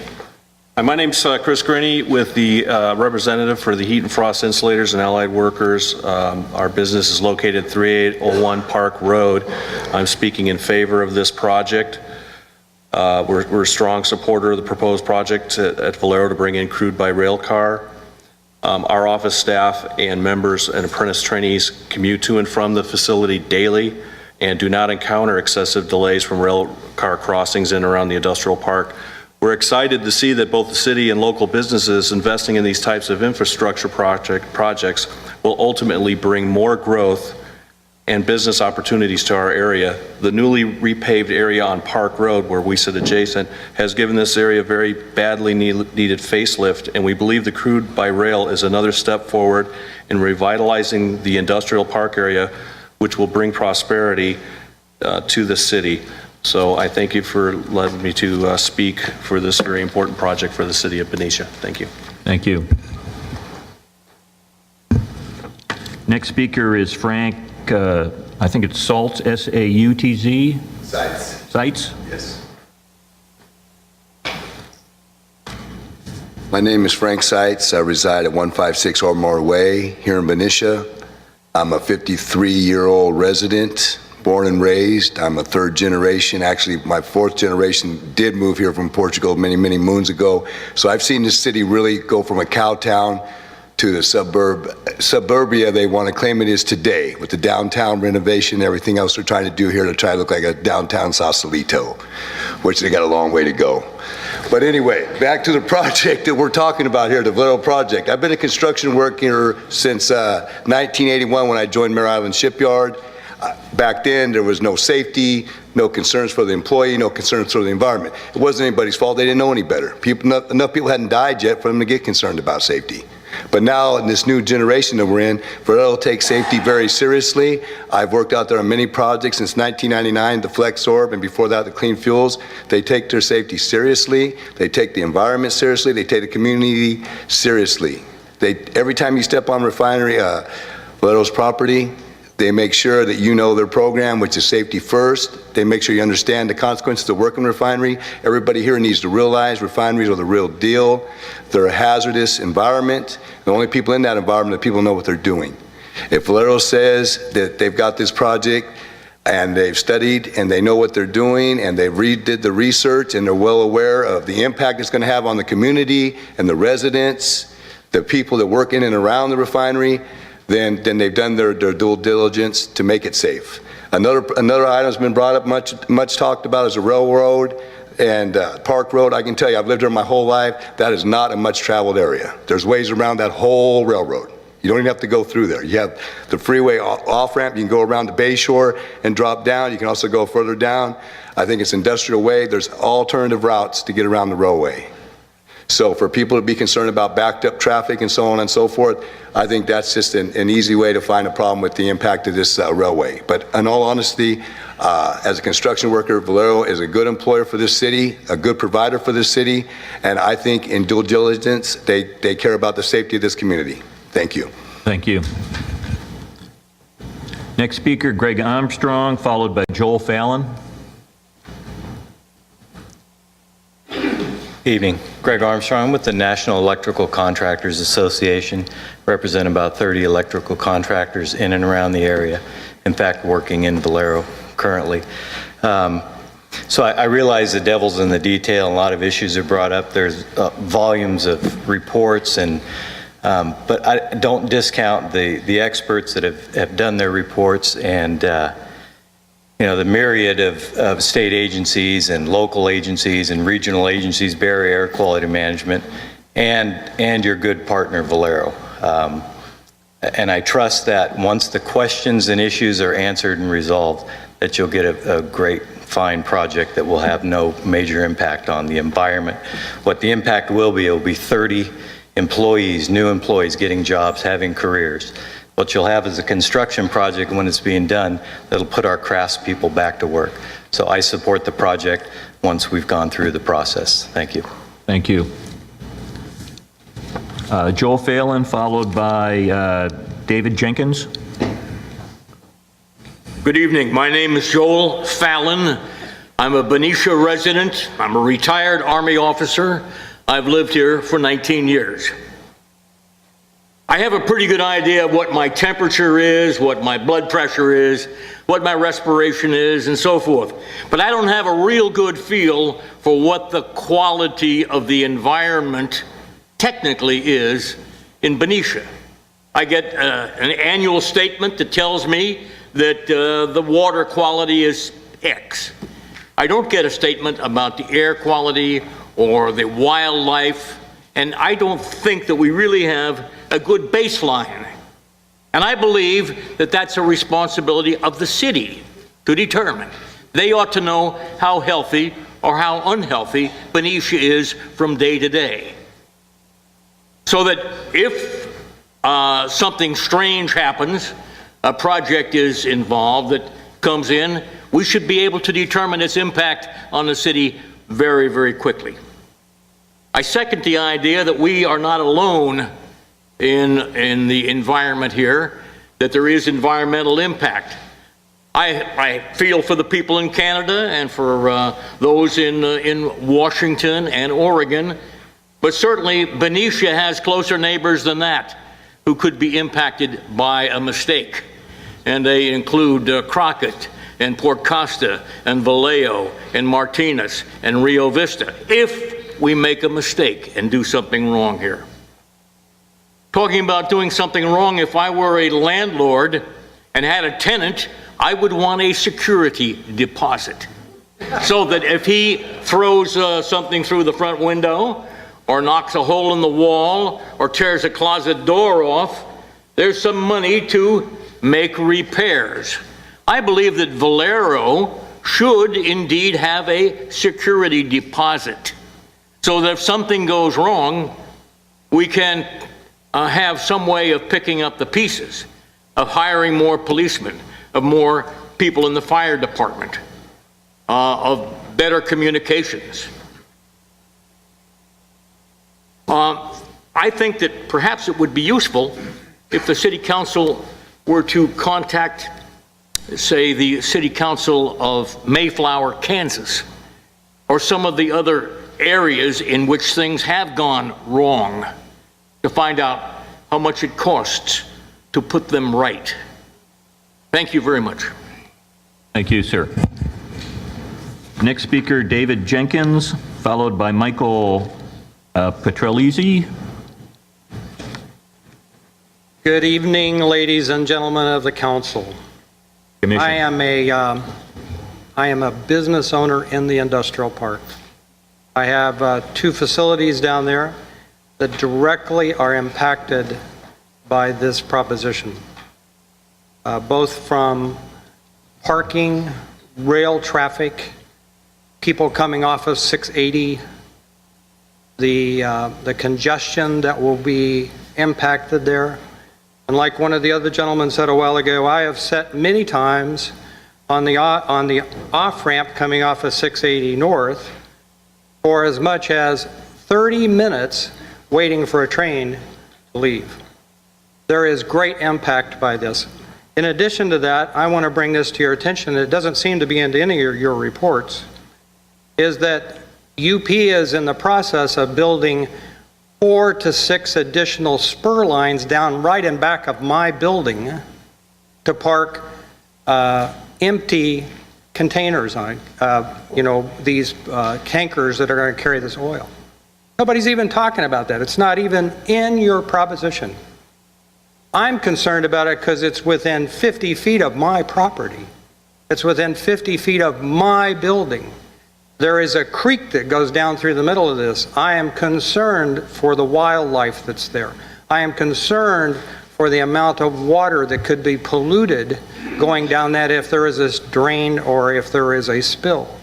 I am very concerned that they're going to park half-empty tankers there that could potentially explode.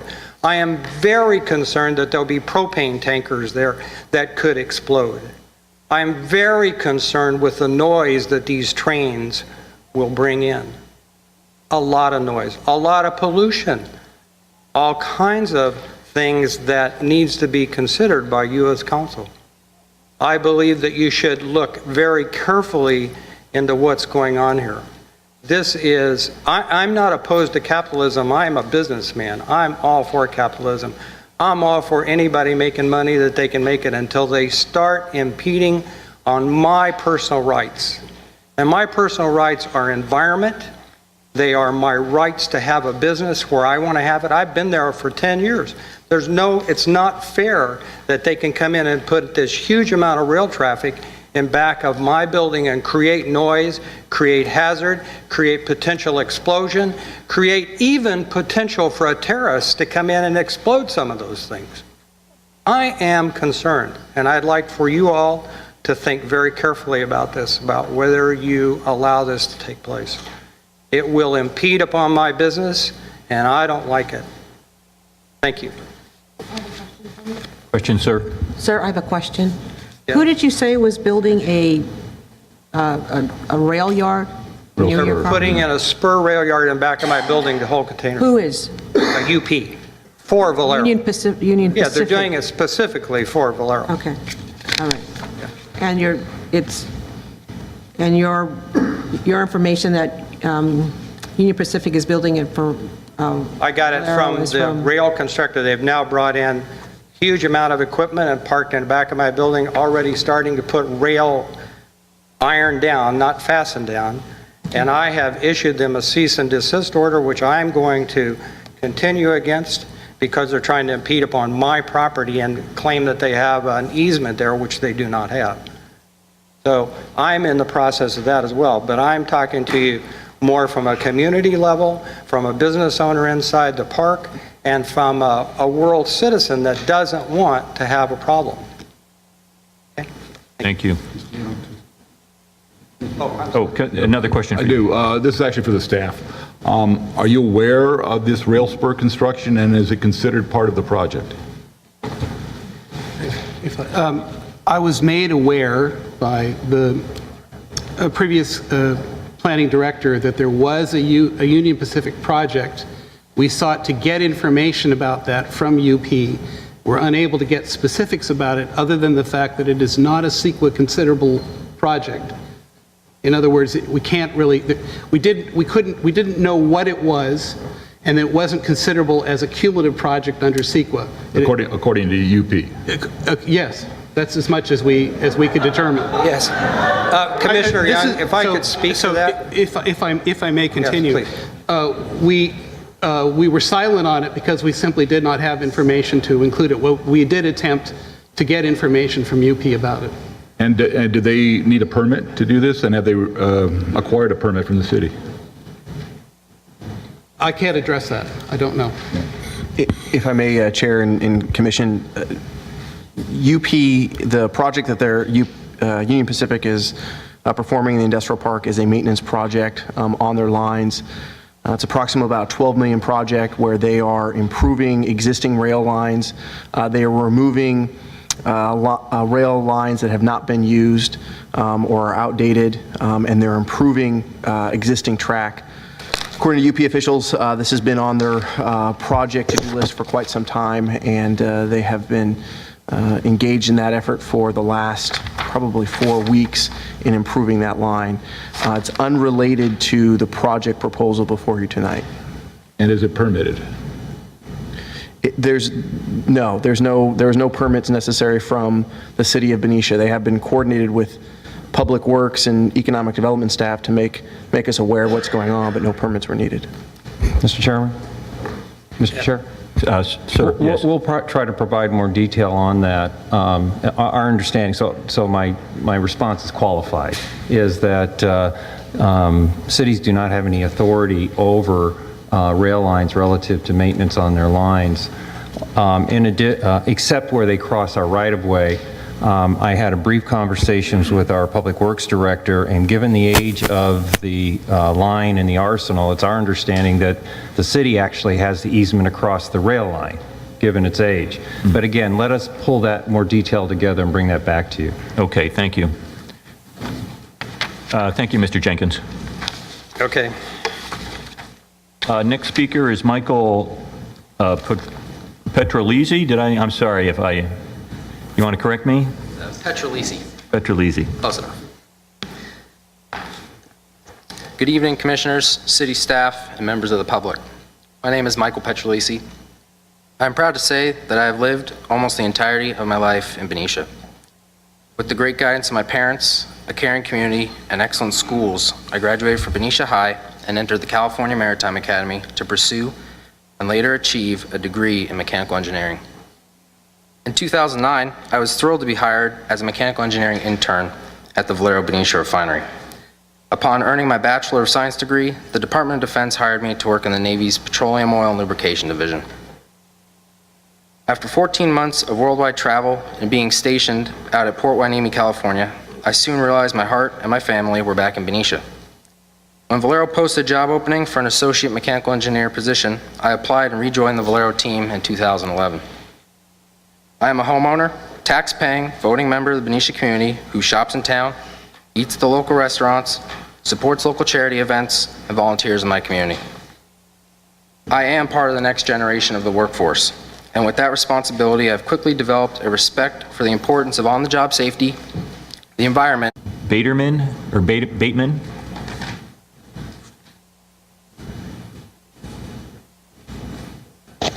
Hello, my name is Jessica Hendricks. I was a former Benicia resident and I currently work at Global Community Monitor. We work with a lot of communities that live on the fence line of heavy industry, including multiple refinery communities nationally as well as worldwide. I wanted to share a story about the Delaware City Refinery in Delaware. They have a very similar situation. They started accepting heavy crude by rail there. One issue that they came across was that the city does not have authority or jurisdiction to manage the railroads. Therefore, they were promised, a 10-minute delay in time, which routinely ends up to be 30 minutes. This is a huge issue for emergency vehicles, ambulance, police officers, fire trucks that cannot get through past the trains. There's also huge noise issues with the train traffic. As well as the refinery went from accepting 25% crude by rail to 100% in 12 months. I do think that in moving forward with this project, it's really important to really go through a full EIR and assess all of the impacts, both locally in Benicia, as well as further up and down the rail yard and the railroad tracks, because that's where the impacts are going to happen. Thank you. Thank you. Next speaker, Lori Bateman, followed by Keith Washington. Question, please. Rod, I'm sorry. Oh, sorry, we have a question. Could you return to the podium? It's actually a question for staff. I was intrigued by what you said about the city in Delaware not having any authority to regulate the train traffic. Right, it's the ICCTA of 95, which is the Interstate Commerce Commission Termination Act. It essentially removes a lot of the regulation of the railroads from the states. So my question to the city staff is that also true in Benicia? That we have no authority over the timing of the trains, for example, that would be crossing? That's true.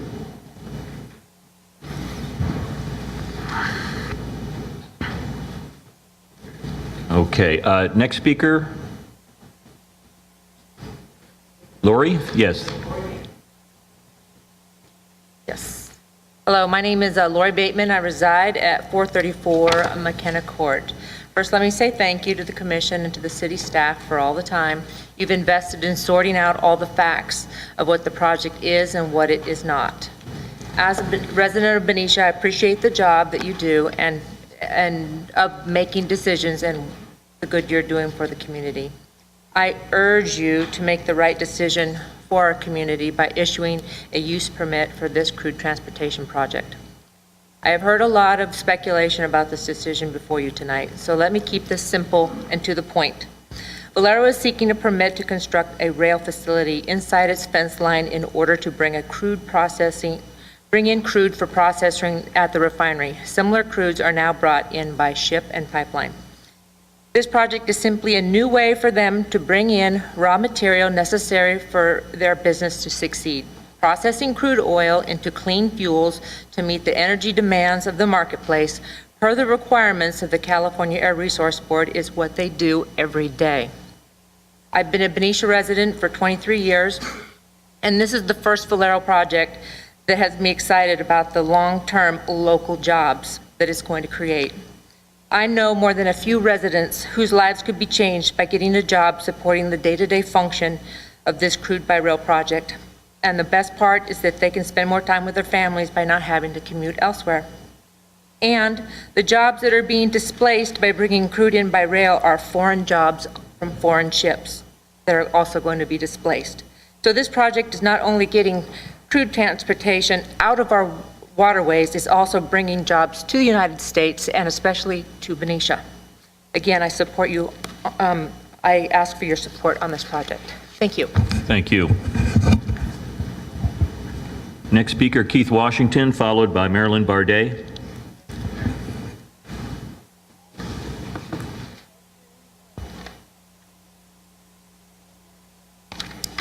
Good evening. Thanks everyone for taking the time to listen to us this evening. My name is Keith Washington. I'm using the word safety in our refinery. We're a very safe refinery. I'd like to take the opportunity to speak to you tonight in regards to safety and about the project.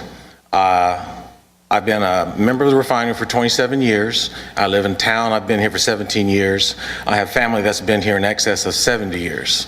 I'm also, as was previously mentioned, consider myself a watchdog, not only for myself in the refinery, for the community. I have lots of relatives that live in town here. Also mentioned was a number of employees that live in town, that have families that live here and shop here. Very important. I won't go on about that, but we all understand what that means to our community and support for our schools and all of that. I'm also proud to work for a company that puts safety as number one. We are one of only 2 refineries in the state of California that have achieved the VPP star status. That is the Voluntary Protection Program. That basically is... Next speaker, Marilyn Bardet, followed by Dan Broadwater. Good evening, Commissioners. Marilyn Bardet. I'm a member of the Good Neighbor Steering Committee. I've also served as the chair for the Valero Community Advisory Panel that exists at the discretion of the refinery. I have a cordial relationship with people at the refinery, and I've learned a lot by being a part of the CAP and also participating since the year 2000 as the refinery watchdog here with the Good Neighbor Steering Committee. I've helped review the VIP EIR and reviewed the addendum to the EIR, and I feel I have a pretty good idea as a layperson what the kinds of questions that you can find reading between the lines of these documents, and realize how important it is to have at least an EIR on this one. I mean, I'm distressed because even I read this thing.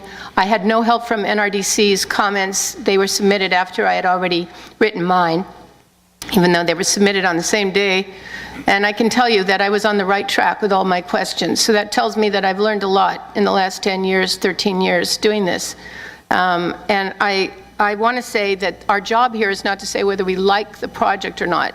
The job here is to know whether you have substantial enough information to fairly judge the whole of the project under CEQA that would allow the public, people like myself, concerned citizens, to fully understand what it is you're judging.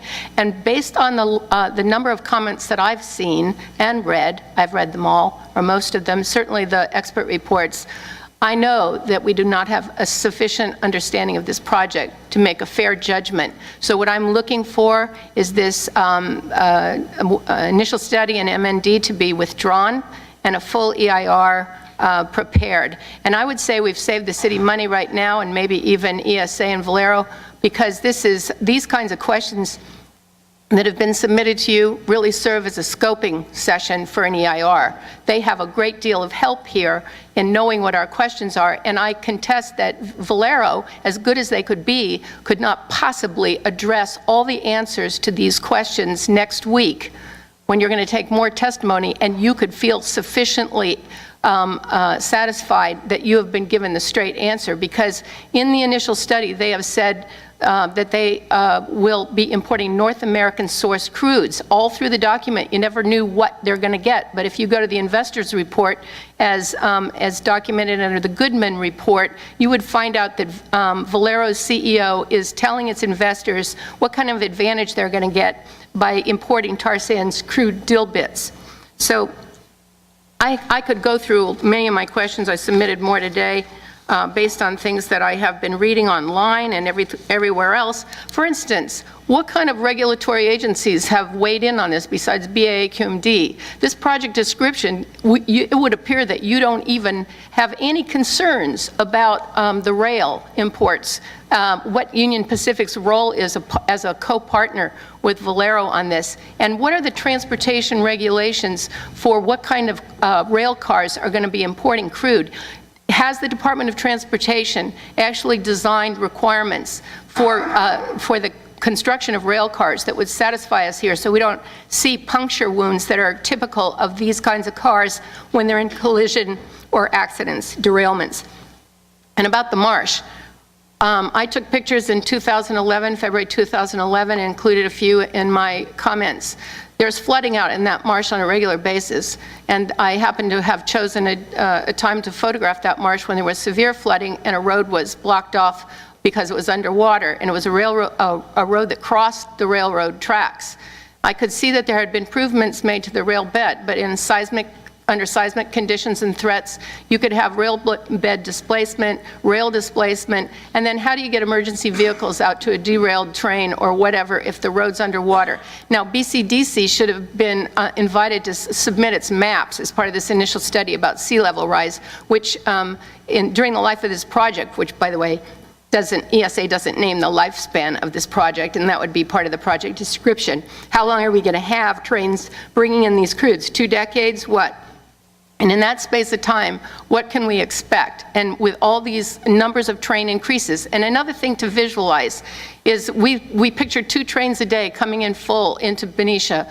How many trains will actually be on those tracks, on Union Pacific tracks or other people's tracks, getting here to have 2 full trains on any given day arriving here? It's not just 2 trains. So we're talking about increased freight and hazmat travel through Benicia, and I think you should consider that, and I know I'm running out of time. Thank you. Thank you. Good timing. Dan Broadwater, followed by Shannon Walsh-Hill.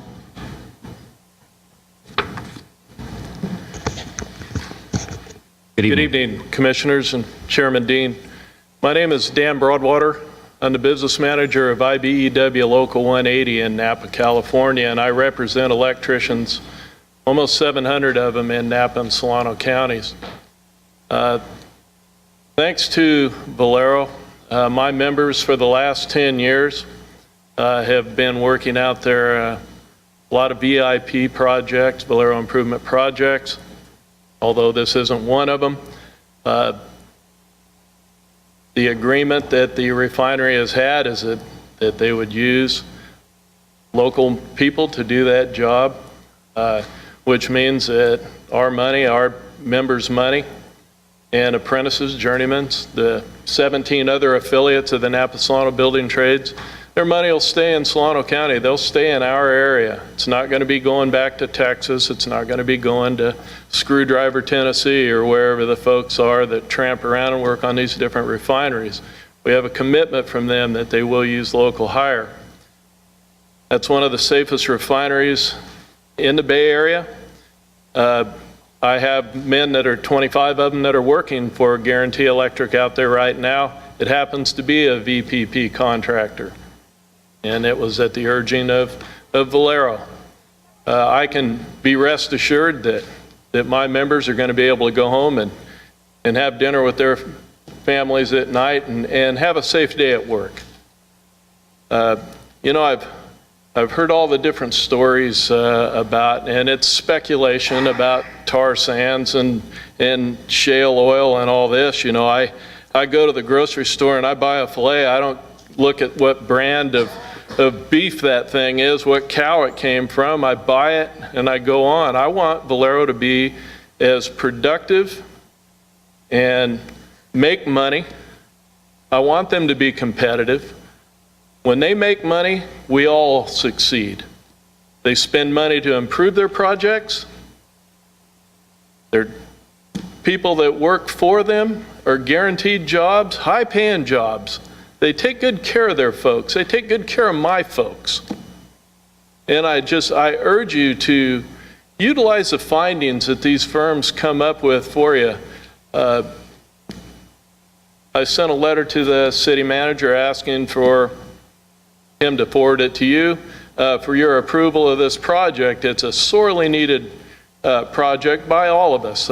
We're suffering almost 30% unemployment in my local union right now, and this would be much needed. And I urge you to do that. I appreciate your support for the project. Thank you.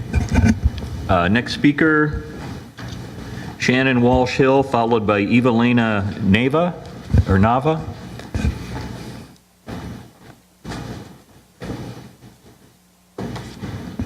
I'm Shannon Walsh-Hill, 865 West K, Benicia, California.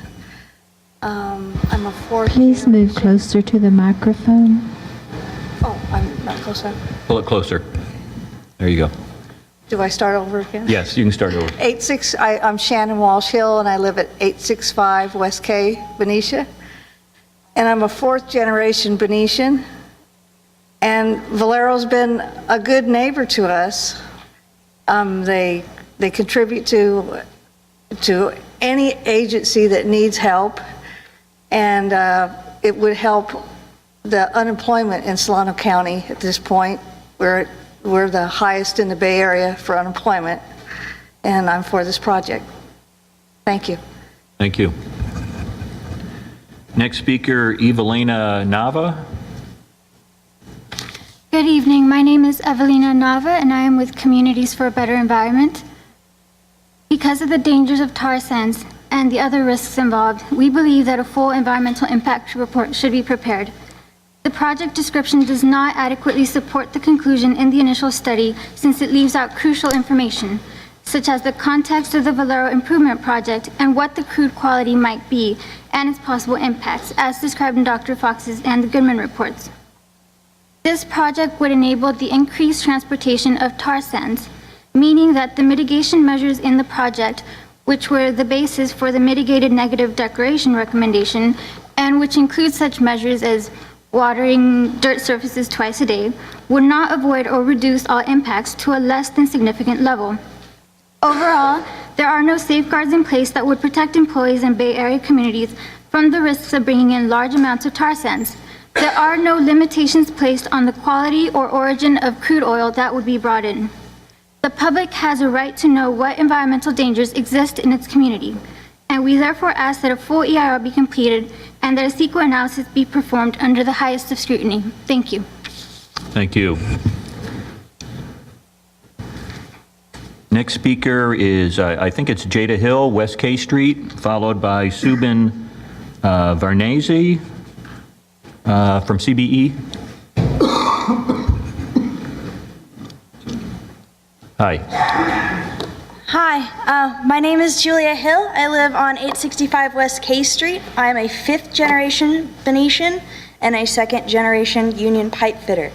I'm in my fourth year of my apprenticeship, and I really would love for this job to happen. I've never worked at Valero before, and I'm very excited about it, and they've fed my family since I was a child. So, thank you. Oh, thank you.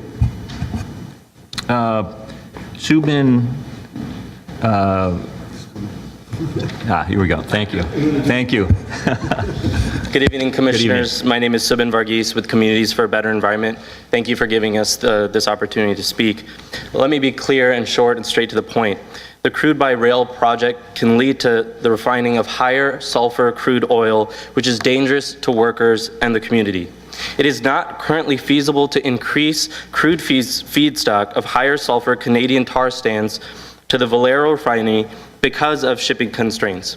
However, this project would change that and make large quantities of tar sands available by rail. Refining crude like Canadian tar sands will mean more sulfur passing through Valero's refinery pipes. Sulfur that corrodes pipes. Pipes like the one that ruptured and fed Chevron's Richmond refinery, injuring 6 workers and sending 15,000 residents to the hospital. Analysis by the U.S. Chemical Safety Board confirmed that sulfur corroded the pipe that failed on August 6, 2012 at Chevron's refinery, and an inspection found that the ruptured pipe section had lost 80% of its thickness to corrosion. Excuse me. As the Richmond refinery shifted from 1% sulfur crude to 1.25% to its current 1.5% sulfur over the course of the years leading up to the fire, various groups, including Communities for a Better Environment, workers, and industry guidance, warned of increased corrosion risk at refineries that switch to higher sulfur crude. The danger of higher sulfur crude is just one of the many significant unmitigated effects on the environment associated with this project. And these effects must be analyzed by an environmental impact report with a full public review process and must be fully mitigated before this project is approved. We urge you to not adopt a mitigated negative declaration. This project deserves a closer look. Thank you. Thank you, sir.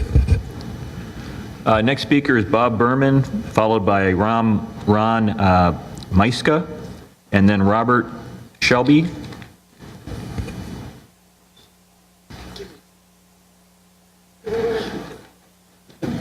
Back to.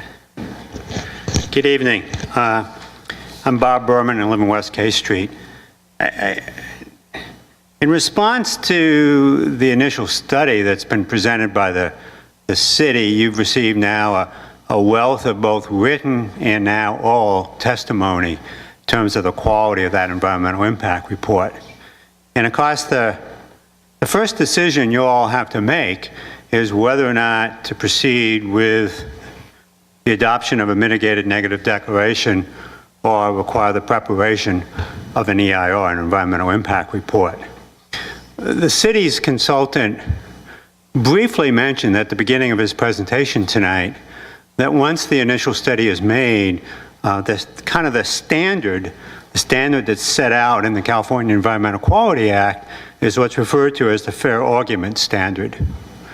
The guidelines state clearly that an environmental impact report must be prepared when the lead agency, in this case the City of Benicia, determines that it can be fairly argued based on substantial evidence that a project may have a significant environmental effect.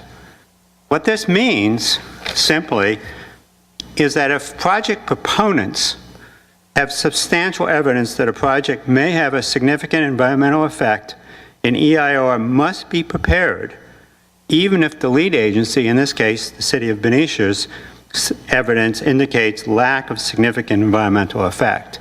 In other words, there's a very low threshold that exists for the requirement of an environmental impact report.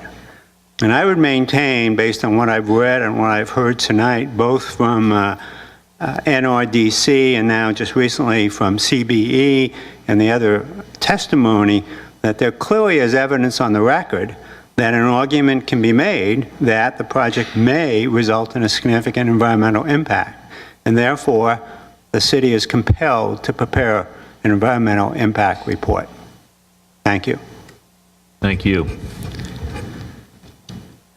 Next speaker, Ron Meiska, or Miska, followed by Robert Shelby. Ron Miska, Chair. Miska. Thank you.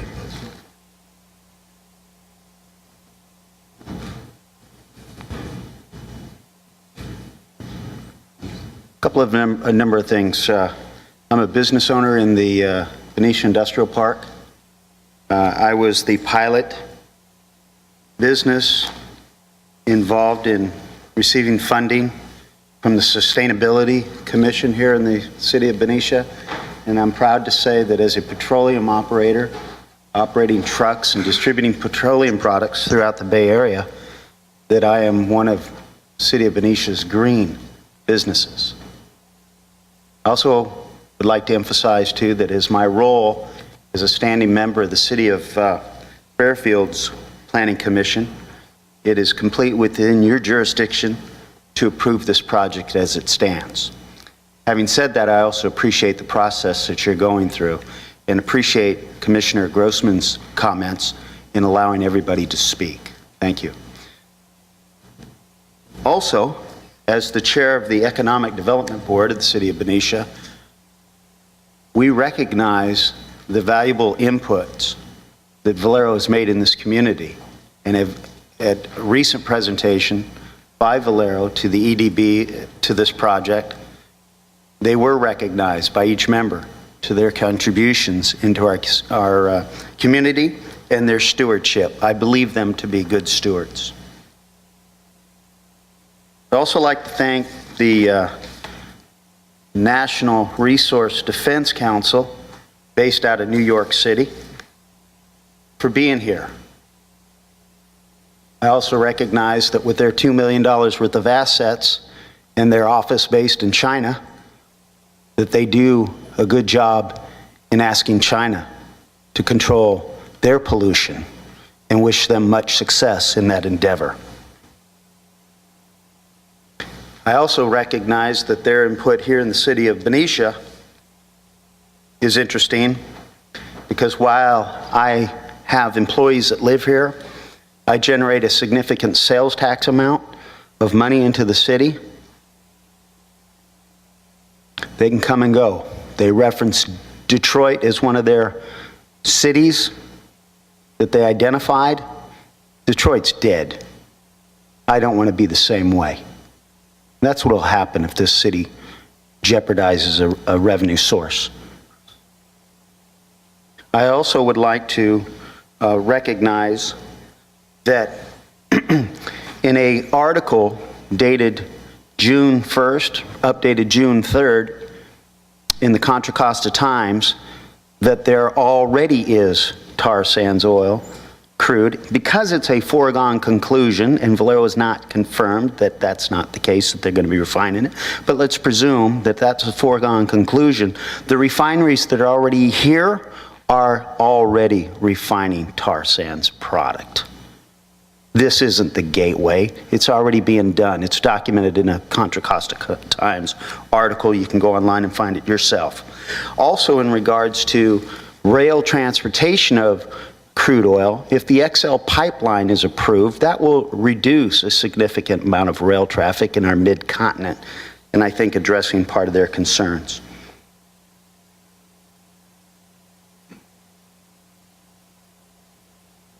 One of the goals is energy independence.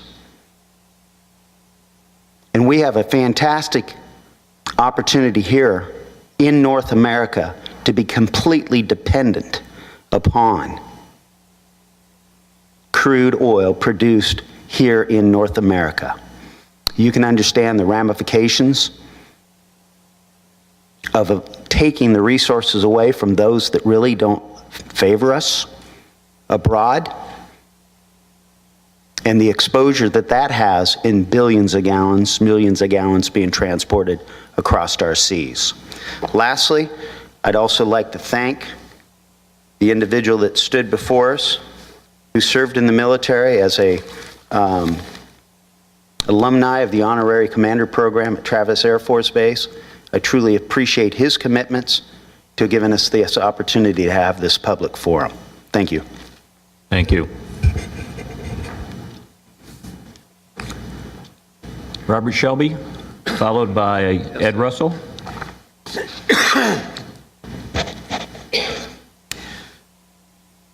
Hello, everybody. I am Robert Shelby from Dartmouth Place in Southampton. I've lived here a little over 10 years. I've been fully retired since the end of 1995.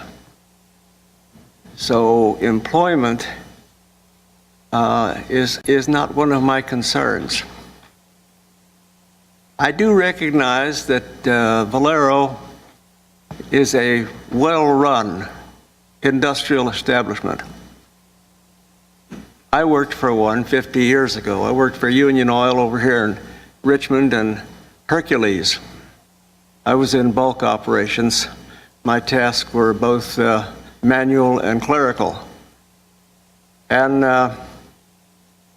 one of the things that I learned was that there's a standard difference between light product volume and heavy product. A barrel of gasoline or similar light product is 55 gallons. This assumes a standard temperature at which it's measured. Lube oil, for instance, may have been 84 gallons to a barrel. Different size barrels. What's a barrel of crude or dilbit? I have no idea. I probably should go online and not bother you people with it. But it will make a big difference. How much really is carried in these tank cars? They talk about 70,000 barrels a day. They talk about 100 tank cars. That's 700 barrels per car. Is that a realistic amount, or are figures adding up? I don't know, because I don't know what their barrel is. Beyond all these details, I'm categorically against further expansion of carbon-based fuel. Our investment should go into wind and solar and other things. So it seems to me wrong-headed to be expanding Valero's throughput with Canadian and Bakken product. You say, well, somebody else will do it. Do we have to do it in our backyard? Somewhere we must draw the line. Somebody has to start drawing lines. This far and no farther.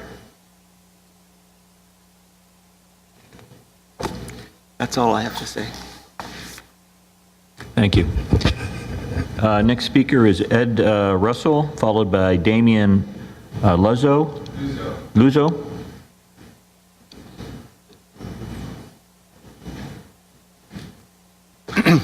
Good evening. Thank you, Commissioners. I believe, to answer this gentleman's question, a barrel of crude today is considered 44 gallons. These rail cars will carry somewhere in the neighborhood of 30,000 gallons per car. Okay. An interesting thing to think about is how many trucks would that be, you know, at 2,000 or 3,000 gallons if they were coming down East 2nd Street. You know, we're talking about a lot of fuel coming in here. It's a lot of revenue. My guess is that it's revenues in excess of several $100,000 per unit train that Union Pacific will be receiving. That's why there's so much rail activity in the park, and I'll get back to that. I did comment on this, this project in writing. I'm glad there's so much other comment too. You guys got a lot of work to do, and you know, good luck with that. I did make some comments about air quality. There's a lot more experts and horsepower in this room to deal with this, but I believe that the document, the neg deck, was very erroneous in saying and looking at the numbers for locomotive emissions. They assume that these trains will be pulled into the Valero facility with one engine. That's how much emissions they're looking at. Union Pacific is talking about using either 2 or 3 engines on each train, unit train car coming in. So there's some errors right there. There's also additional switching that will have to happen here, and I don't believe that that's been adequately taken care of, but I'll let the experts fight that one out. You'll notice that the plan calls for the movement of the 50 cars directly into that facility, and that during the nighttime hours, and that sometime during other hours during the day, with only one mitigated stipulation, which is to avoid the noontime hour, would cars not be coming into that facility.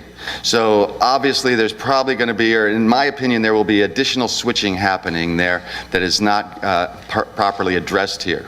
It would be switching that would be outside Valero's fence line, and so therefore it hasn't been considered in this project. Okay. Also of minor note would be that in the report under, I believe it was under biological resources, in a note at the very end, it states that Sulphur Springs Creek has a tidal gate on it. It had a tidal gate when the Army built it. It has been removed subsequently. That tidal gate was a structure directly behind my property at about the 3000 block of Bayshore Road. It is gone. Sulphur Springs Creek is a creek. It is marshland. This structure in Valero's property sits in the floodplain. I'm not sure about the FEMA documents, but certainly in the Army Corps of documents, looking at the Army base, it is in the floodplain. One of the problems we have here is because of the several bridges that cross over Sulphur Springs Creek and the type of strange monsoonal rains we have, we've seen flooding that I have never seen in 30 years, like along Park Road that has closed it. I think last recently was, I believe, last summer. Believe it or not, it was a summer storm that caused it. So the Army went and they turned Sulphur Springs Creek, a very large floodplain in marshland, they turned it into a canal. That canal is owned by the City of Benicia, Caltrans, Union Pacific, and I believe Valero in certain cases, right from about Valero's western gate all the way down to the bay. That creek has not been maintained. It's full of cottontails and so forth, and it causes great flooding, and it's going to be get to be a worse problem as runoffs get to be an issue. The last thing I wanted to talk about, and the most important thing that I commented on, was traffic. This project is about rail, and Valero cannot dictate the timing or specific details of rail movement. The City of Benicia can't restrict it. These are interstate commerce rules. If Union Pacific decides I could get in 4 of these unit trains on Sunday and then we'll move them around the park as we have to, there's nobody that could tell them that no, you can't move these unit trains at any time. These unit trains are not, or these trains or trains in general in the industrial park in most areas in our country, they're not behind chain link fences. You could walk right up to them. I had to chase kids off the tracks behind my place today because they were scavenging iron that Union Pacific has left behind. Okay, they routinely break up these trains and leaving parked in areas totally unattended. And this new rail construction that is happening at this time is specifically being done to support this. The engines are larger. There's 3-axle engines, not 2-axle engines for these unit cars. That's why this is happening at this time. Thank you. Thank you. Next speaker, Damian Luzzo, followed by Constance Budel. It's actually Damian Luzzo, but no worries. Luzzo? Yeah. Thank you for the correction. I'm from Davis, California. I drove all this way to actually make this, so just wanted to point out that what CEQA defines actually as a secondary effect or an indirect effect, and it says indirect or secondary effects that are reasonably foreseeable and caused by a project but occur at a different place or time. An indirect physical change in the environment is a physical change. And I just want to state that the way that they are mining the way that they are actually drilling and getting this oil right now is, you are talking about, I want everybody to go home and watch Garth Lenz's The Truth of Oil. And this is a 9-minute thing on TED. It's a TED Talk, so it's on TED.com. And this just shows you the drastic effects that this is having in Canada right now. And these images make you want to literally barf. It is sickening what they are doing to our lands. And this is happening next to the Everglades. We are talking about the largest source of natural carbon sequestration, the greatest way you can actually naturally defend against a global warming issue. And we're talking about massive exploitation there. And the argument is, well, if somebody else is going to do it, why not let us profit off of it? But why are you going to build a train, a railroad basically, to bring all this here? And you're talking about furthering what's happening there. They would be the only people in the Western United States that would have direct access to this in such a way. The Keystone Pipeline gets denied, it's all rail. And what I want to point out is this disaster that has just happened in Quebec. And the crash has raised questions about the rapidly growing use of rail to transport oil in North America, especially in the booming North Dakota oil fields and Alberta oil sands from the sea. From the sea. And in North Dakota, this is the Bakken Shale. This is what most of the slideshows want to show you for, why you should invest in Valero is look at all this cheap oil that we're going to be extracting.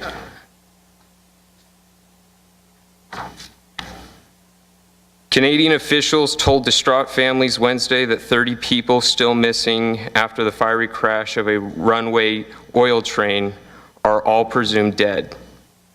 Along with 20 bodies found, that would put the death toll from Saturday's derailment and explosions in this lakeside town at 50.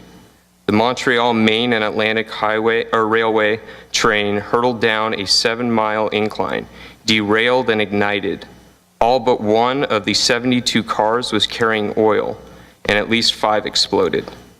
Parts of the devastated town had remained too hot and too dangerous to enter and find bodies days after the disaster.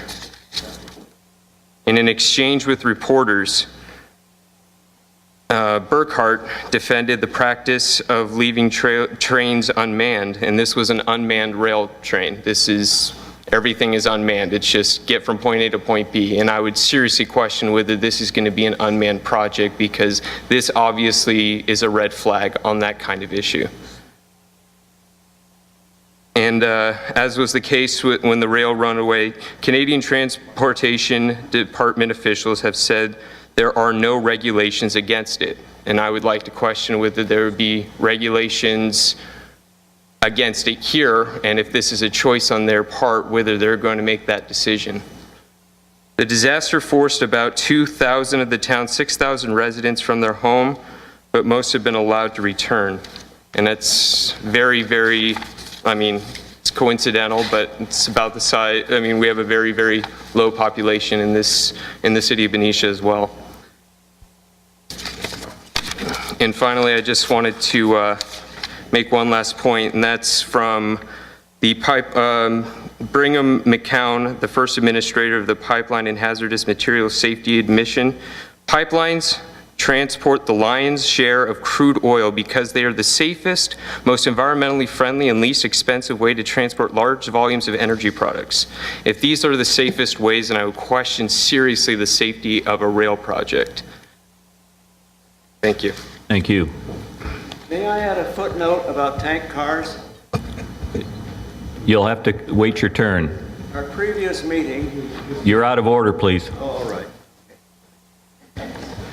Constance Butel, then followed by Dan Smith. Good evening, Commissioners, citizens of Benicia. My name is Constance Butel, 1501 Shannon Court. I really want to bring up 2 issues for the Commission to consider.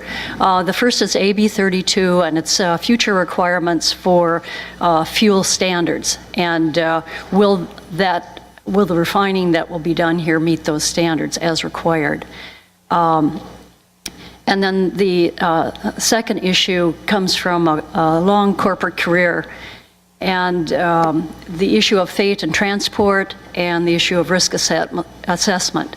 At the EDB presentation the other week, I did ask the question, and I would think it would be important for us to understand in Benicia, what is the hazard estimates, actuarial estimates for the transport of dangerous, toxic, or petroleum products for Benicia.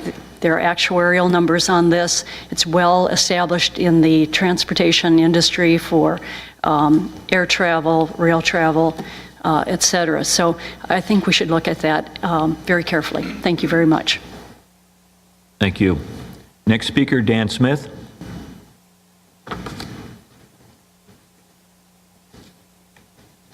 Thank you. I am fully in favor of keeping the Valero Benicia Refinery competitive. I'm just as fully confident that the best way to do that and simultaneously protect the public health in Benicia is to do a full environmental impact report on this project. To name just one obvious reason, I don't believe that the mitigated negative deck gives any consideration of the potential impacts on Benicia's ability to reduce greenhouse gases per state law, Assembly Bill 32. I also want to concur with some prior statements by several people, but especially those by Kathy Kerridge and Bob Berman. Thank you. Thank you.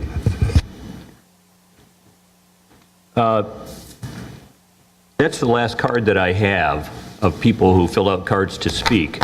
Are there other people in the audience who did not fill out a card who would like to speak?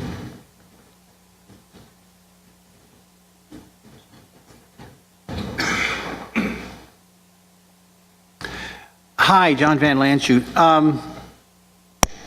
Bob talked about the fair argument, and I think that's the key for you guys. I want to give you some of the things that I've been writing down. First off, I took a little poll of who's what, and it's just about even. Most of the folks who are in favor are connected to Valero financially, jobs. Those who are against it are not connected. Don't know if that means anything, but you're probably keeping track too. Back to the fair argument. You really need to do a complete EIR, because you don't know, and Valero hasn't told us, nor has the consultants, how does this affect the implementation of AB 32? Valero doesn't tell us what type of crude, tar sands, dilbit, Bakken. We don't know. Right now, the people say who work there, it's a safe place, and it is. Although they've had flares in the last 10 years or so, and a fire and some other things. But that's with what they call the sweet crude that they're bringing in right now by ships. Their plan is they're going to bring in more dirty stuff, or sour as they call that. So that safety thing, there's a fair argument. Is it still going to be safe as it was before, or as it is right now? That's a fair argument. Secondly is about the trains. Right now, I have been out there. This month or so ago, I had my car fixed at C&C. My wife and I had to wait coming back. The train was going by, and I said to my wife, look over our shoulder, and it was backed up all the way onto 80 and back to 80. And I said, my God, I never saw that before. And like one person said, you could have somebody cruising down 680 and not even know the traffic jam is there, and bam. There must have been 20 or 30 cars waiting for the slow-moving train to go through. There's going to be a lot more trains. Plus, they say 2 trains twice a day. What if they say, we got to up that? They already got the permit. They could go anywhere they wanted to. That's a fair argument.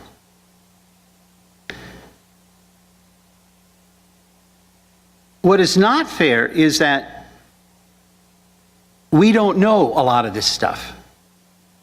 The initial study, negative declaration for such a huge project is almost, in my opinion, an insult to the city. It says, trust us. And normally I have no beef with Valero. But you're bringing in stuff that we don't know about. And in the newspaper, you hear about trains going down hills, rivers in my old state of Michigan, where they have spent $1 billion or more, and they can't clean it up. So what they're going to do, from what I heard, is they're going to build a dam upstream and scrape the river, 25, 30 miles of it. We don't know any of this stuff. And because of that, I think a fair argument can be made that because the citizens don't know, that a full EIR is necessary and required. And I hope in October or in August, whether it's the 8th or whenever you decide, that that's what you could do. And one last thing, and it was mentioned by, I think, the student over here from Davis. Our CEQA document talks about cumulative effect.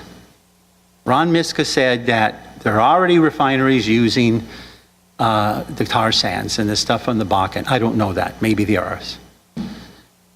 If they are, and we're using it, or if we're the first and other refineries start using it, that's the cumulative effect that CEQA says you have a right to say no to. So I would like you to think about that. Thank you very much. Thank you, sir. Sir, I think you spoke before. I used up all my time. No, I'd prefer that we limit it to people who have not spoken. So again, people who are interested in commenting on this negative declaration who have not spoken.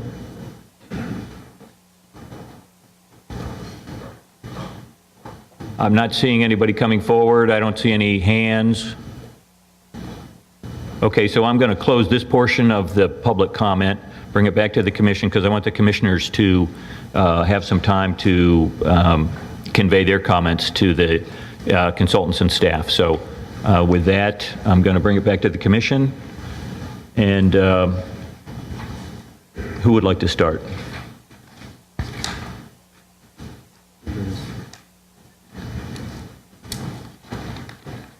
Commissioner Sprague?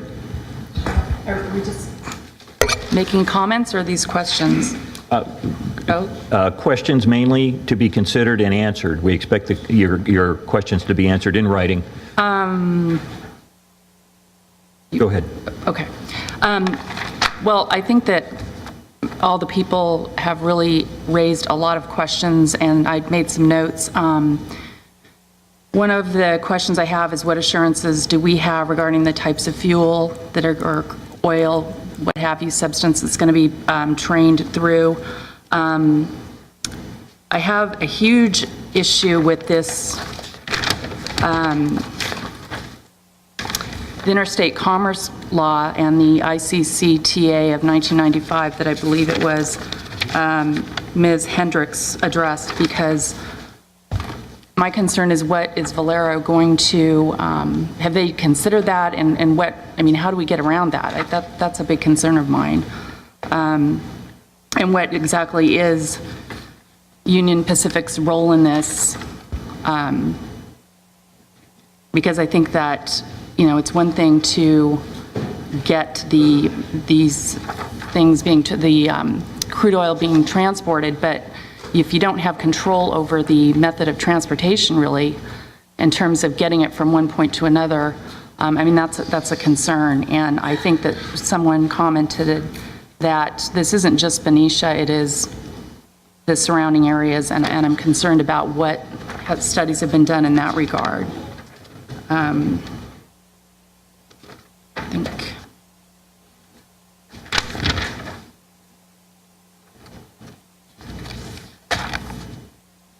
I also wanted to know if it is correct that the testing that was done was based on one engine pulling a train into the yard. I think that covers it for now. Okay. Questions from other commissioners? I'll do one. I got a couple. Commissioner Oakes? Thank you. You know, one of the common themes that we heard tonight was that the scope of this project seemed to be only entirely within the refinery. And I'm just curious, is that the only option you had, basically? Because the initial study was just about anything that happened inside that refinery perimeter. It had nothing to do with the transport, nothing to do with any other stuff. I'm curious as to why the scope is only limited there. And that's an ongoing question, I guess. And to what Commissioner Sprigg asked about is Valero states that they will not be using sand or tar sands, but how do we know if they do? And if they do, in fact, what mitigating devices do we have in place, or monitoring devices do we have to ensure that that won't happen? And again, I already asked what mitigation tools are available to control emissions at any point in the refining and delivery process, so we'll get that. The traffic impact report, I think, is a very serious issue. I also have been stopped on 680 and looked in my rearview mirror with quite big eyes. And I know that anytime we do we're approving something, we do a declaration of some sort, whether it's an EIR or a negative declaration, there can be mitigation steps put in place to allow the permit to go forward. And one of those could be to address this traffic issue if we go further into this project. Can't we make those mitigation things part of their project as well? Much like the development of a park or something for a new development.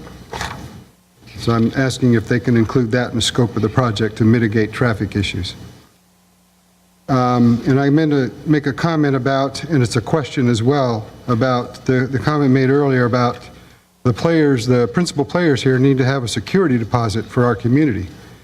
And this question comes up a lot, and it's not just here, it's every municipality I've ever worked in or had a chance to play with. And that is, my question is to the illegal is, how do we put in place a security deposit that is in fact viable? Is it a bond issue? Is it money that the principals have put aside for us that is a mitigating technique? Is that legal? Is that something we should or can consider? Like you, I don't want to scrape X number of miles off of some creek and hope my kids didn't get sick. Next question is the new jobs that you've talked about. Is that a net gain? And if that is true, then do the pipeline and dock workers don't have to worry about their jobs, right?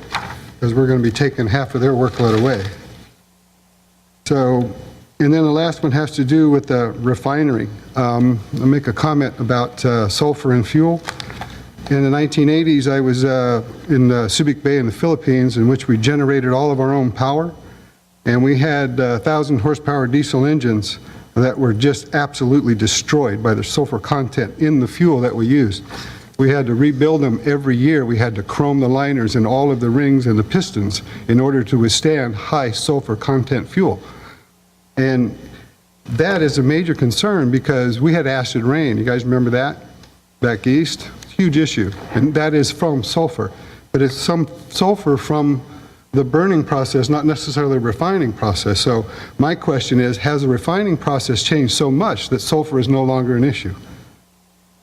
And if it is, why are we talking about it? If it hasn't, then how do we mitigate it? And then the comment about larger locomotives to be used, that is concerned because that was not addressed in the initial study. That's all the questions I have at this time, sir. Okay, thank you. Looking to the other commissioners for questions. Cohen Grossman, Commissioner. Real general comments. The term in the environmental study is expected to be is not something that causes me to be comfortable with making any kind of decision, because if a company is doing something, it's not what they expect. It should be something that they require. Secondly, the action plan with the city fire is referenced, but there is no action plan with the city fire, at least nothing presented here that I saw. I may have missed it. Thirdly, I talked to city staff this week about how, it's the wrong word, but how the requirements of the use permit would be enforced. And if I understand it correctly, and city staff, please correct me, there would be a reporting monitoring program that would have to be adopted, and that's per the Public Resource Code. Not seeing that prior to making any kind of decision seems like we're, and maybe we'll see a draft next time. I think that's what you said, Amy, but that's, I don't want to react to this. I want to, if something is approved, it should be approved with standards, not standards that then are broken and then the use permit becomes invalid. That's after the fact. 1, 2, 3. Fourthly, I don't know enough about the oil business to know what a floating roof is, and the words floating roof and sealed cars kind of seem contradictory. Next comment, the proximity to the creek is of concern, and many people have mentioned it tonight. There are some contradictions in the reports here. Some say there will be 15 permanent personnel, others say there will be 30. Back to emergency response, I mentioned the action plan. I don't know what Opticom is, so I'd like to have some more information about that. And I guess I'll leave it at that for now. Commissioner Smith? First, I'd like to say that it was very refreshing to have such civil discourse in this room tonight, and I really appreciate the respect that everybody paid to both those pro and con. That's my first comment. There are a number of issues raised that I would like some clarification. One was who were the notice parties on this? Somebody brought up if there had been any consideration or comment by BCDC, and I'd like to know if they were noticed and if in fact they responded to this. I too am somewhat troubled by the project description. Well, I'm troubled by the project description because based on the project description, the scope of work is very narrow, and the commission has to make their decision based on that scope of work, because that's what which then created the initial study neg deck. And that was why I asked the question about indirect. on that. And so I at the next meeting, I would really like some more, I think George kind of brought this up about a more thorough discussion on the scope of work and why we are limited to what was presented to us.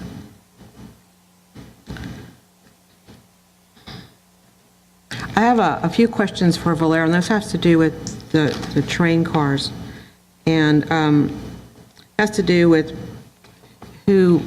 what standards that were being used for these train cars. Are they regularly inspected? And I did not have an opportunity to get through all of this material.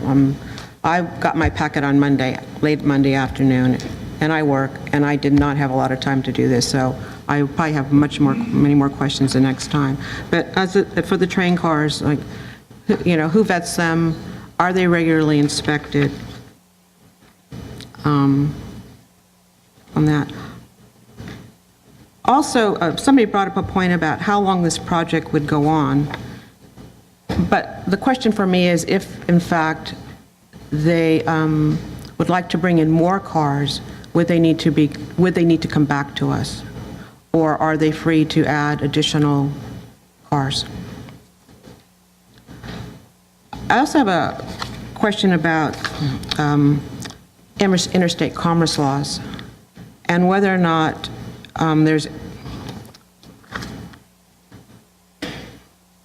what ability do we have, based on interstate commerce laws, to dictate the type of fuel that's brought in? And I ask this simply because last year there was a piece of state legislation regarding the importation of solid waste to Solano County from San Francisco. And the reason for and we actually had a moratorium. We set a limit on how much waste could be imported. The voters set a limit on the amount of waste that could be imported into Solano County. And part of the reason of the legislation is so that was a violation of interstate commerce clause. And that was from San Francisco. And that bill did pass. So I have a question about that. Let's see. Somebody else brought up the issue of the train cars and being able to be stored by whoever transports them. And I would really like some more information about that, because if in fact whoever's doing it, it's UP or the other ones, I can't remember who they are, if they have that ability without for their own reasons to store the rail cars, will they be stored? Can they do that? And will they be stored in a secured place?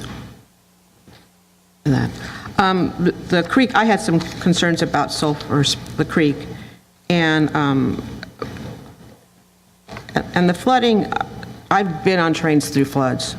They just move slow, but they seem to move. But I am concerned about it not being maintained, because it could really back up, and that could be the reason for flooding. And so I wanted a little bit more information on the creek, how it's maintained, who's responsible for the maintenance of it.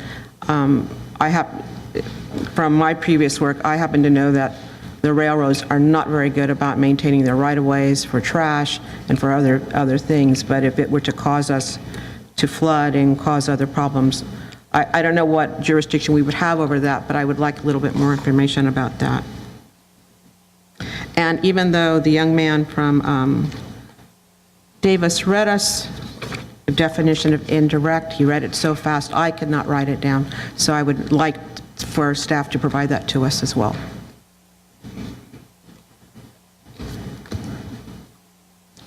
That's it. Okay, thank you. Mr. Young, are you ready to go? Yeah. Okay. Many of my questions have been asked by other people, so I'll spare the people from asking them again. And I would like to defer some of my questions until the next meeting, but I would ask that I think it would be easier on everybody if Valero would be a little more forthcoming on the types of oil they intend to import, because a lot of the concern that's been expressed has to do with the environmental effects of refining tar sands oil versus shale oil from North Dakota versus what they're currently refining. And things were said in the environmental document that they expect it to be similar, but what we heard earlier was that changing from 1% sulfur to 1.5% sulfur had big impacts on refining operations and mechanical properties of the pipelines and the machinery. So I think it would be beneficial for us as well as the community if Valero would disclose the types of oil that will be imported. The other thing I would ask is that for the next meeting, there would be representatives from the different parts of the environmental consulting team here, specifically Fair and Piers and the traffic people, as well as whoever did the work on the air quality and the emergency response question. The fire department, of course, needs to be represented, and I'd like to ask if somebody from Union Pacific could be here as well to answer those questions. I am concerned to learn for the first time that the city evidently has no controls over Union Pacific in terms of when they are moving their trains back and forth through the industrial park. And if that is true, how is it that the project can promise that they will only move trains during certain hours if in fact they can't control, and the city can't control, the times that the trains will be actually moving? So hopefully that could be clarified. The rest of them I'll wait for next time. Okay, thank you. I have a few remarks, questions. And first, I'd like to second a comment by Commissioner Smith about the civility of the audience tonight. I'm looking at the clock. We were going to check where we were at 10 o'clock, but we got through all the public comment, and we've got through most of the commissioners, so I really want to say that I appreciate the audience and their cooperation tonight in making this an efficient process and giving everybody a chance to speak. So I'll get on with this quickly, and we'll move right along. So I had a question in the negative declaration. It talks about other agencies whose approval is required, and it mentions the Bay Area Air Quality Management District. I noticed in the project description from Valero, they also talked about the Regional Water Quality Control Board. So just some clarification of whether the Water Control Board permits are required or not. It also talks about the amount of cut material during construction. It said the net cut volume is approximately 18,000 cubic yards. I'm just curious where that goes. Is that all distributed within the refinery boundaries, or is that transported off-site?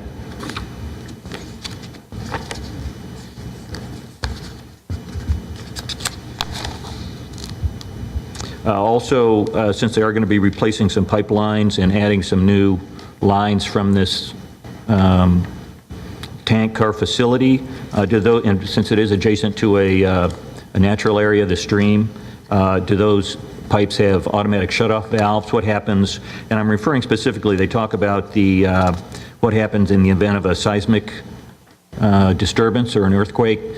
So do those pipes automatically shut down? What happens in that case?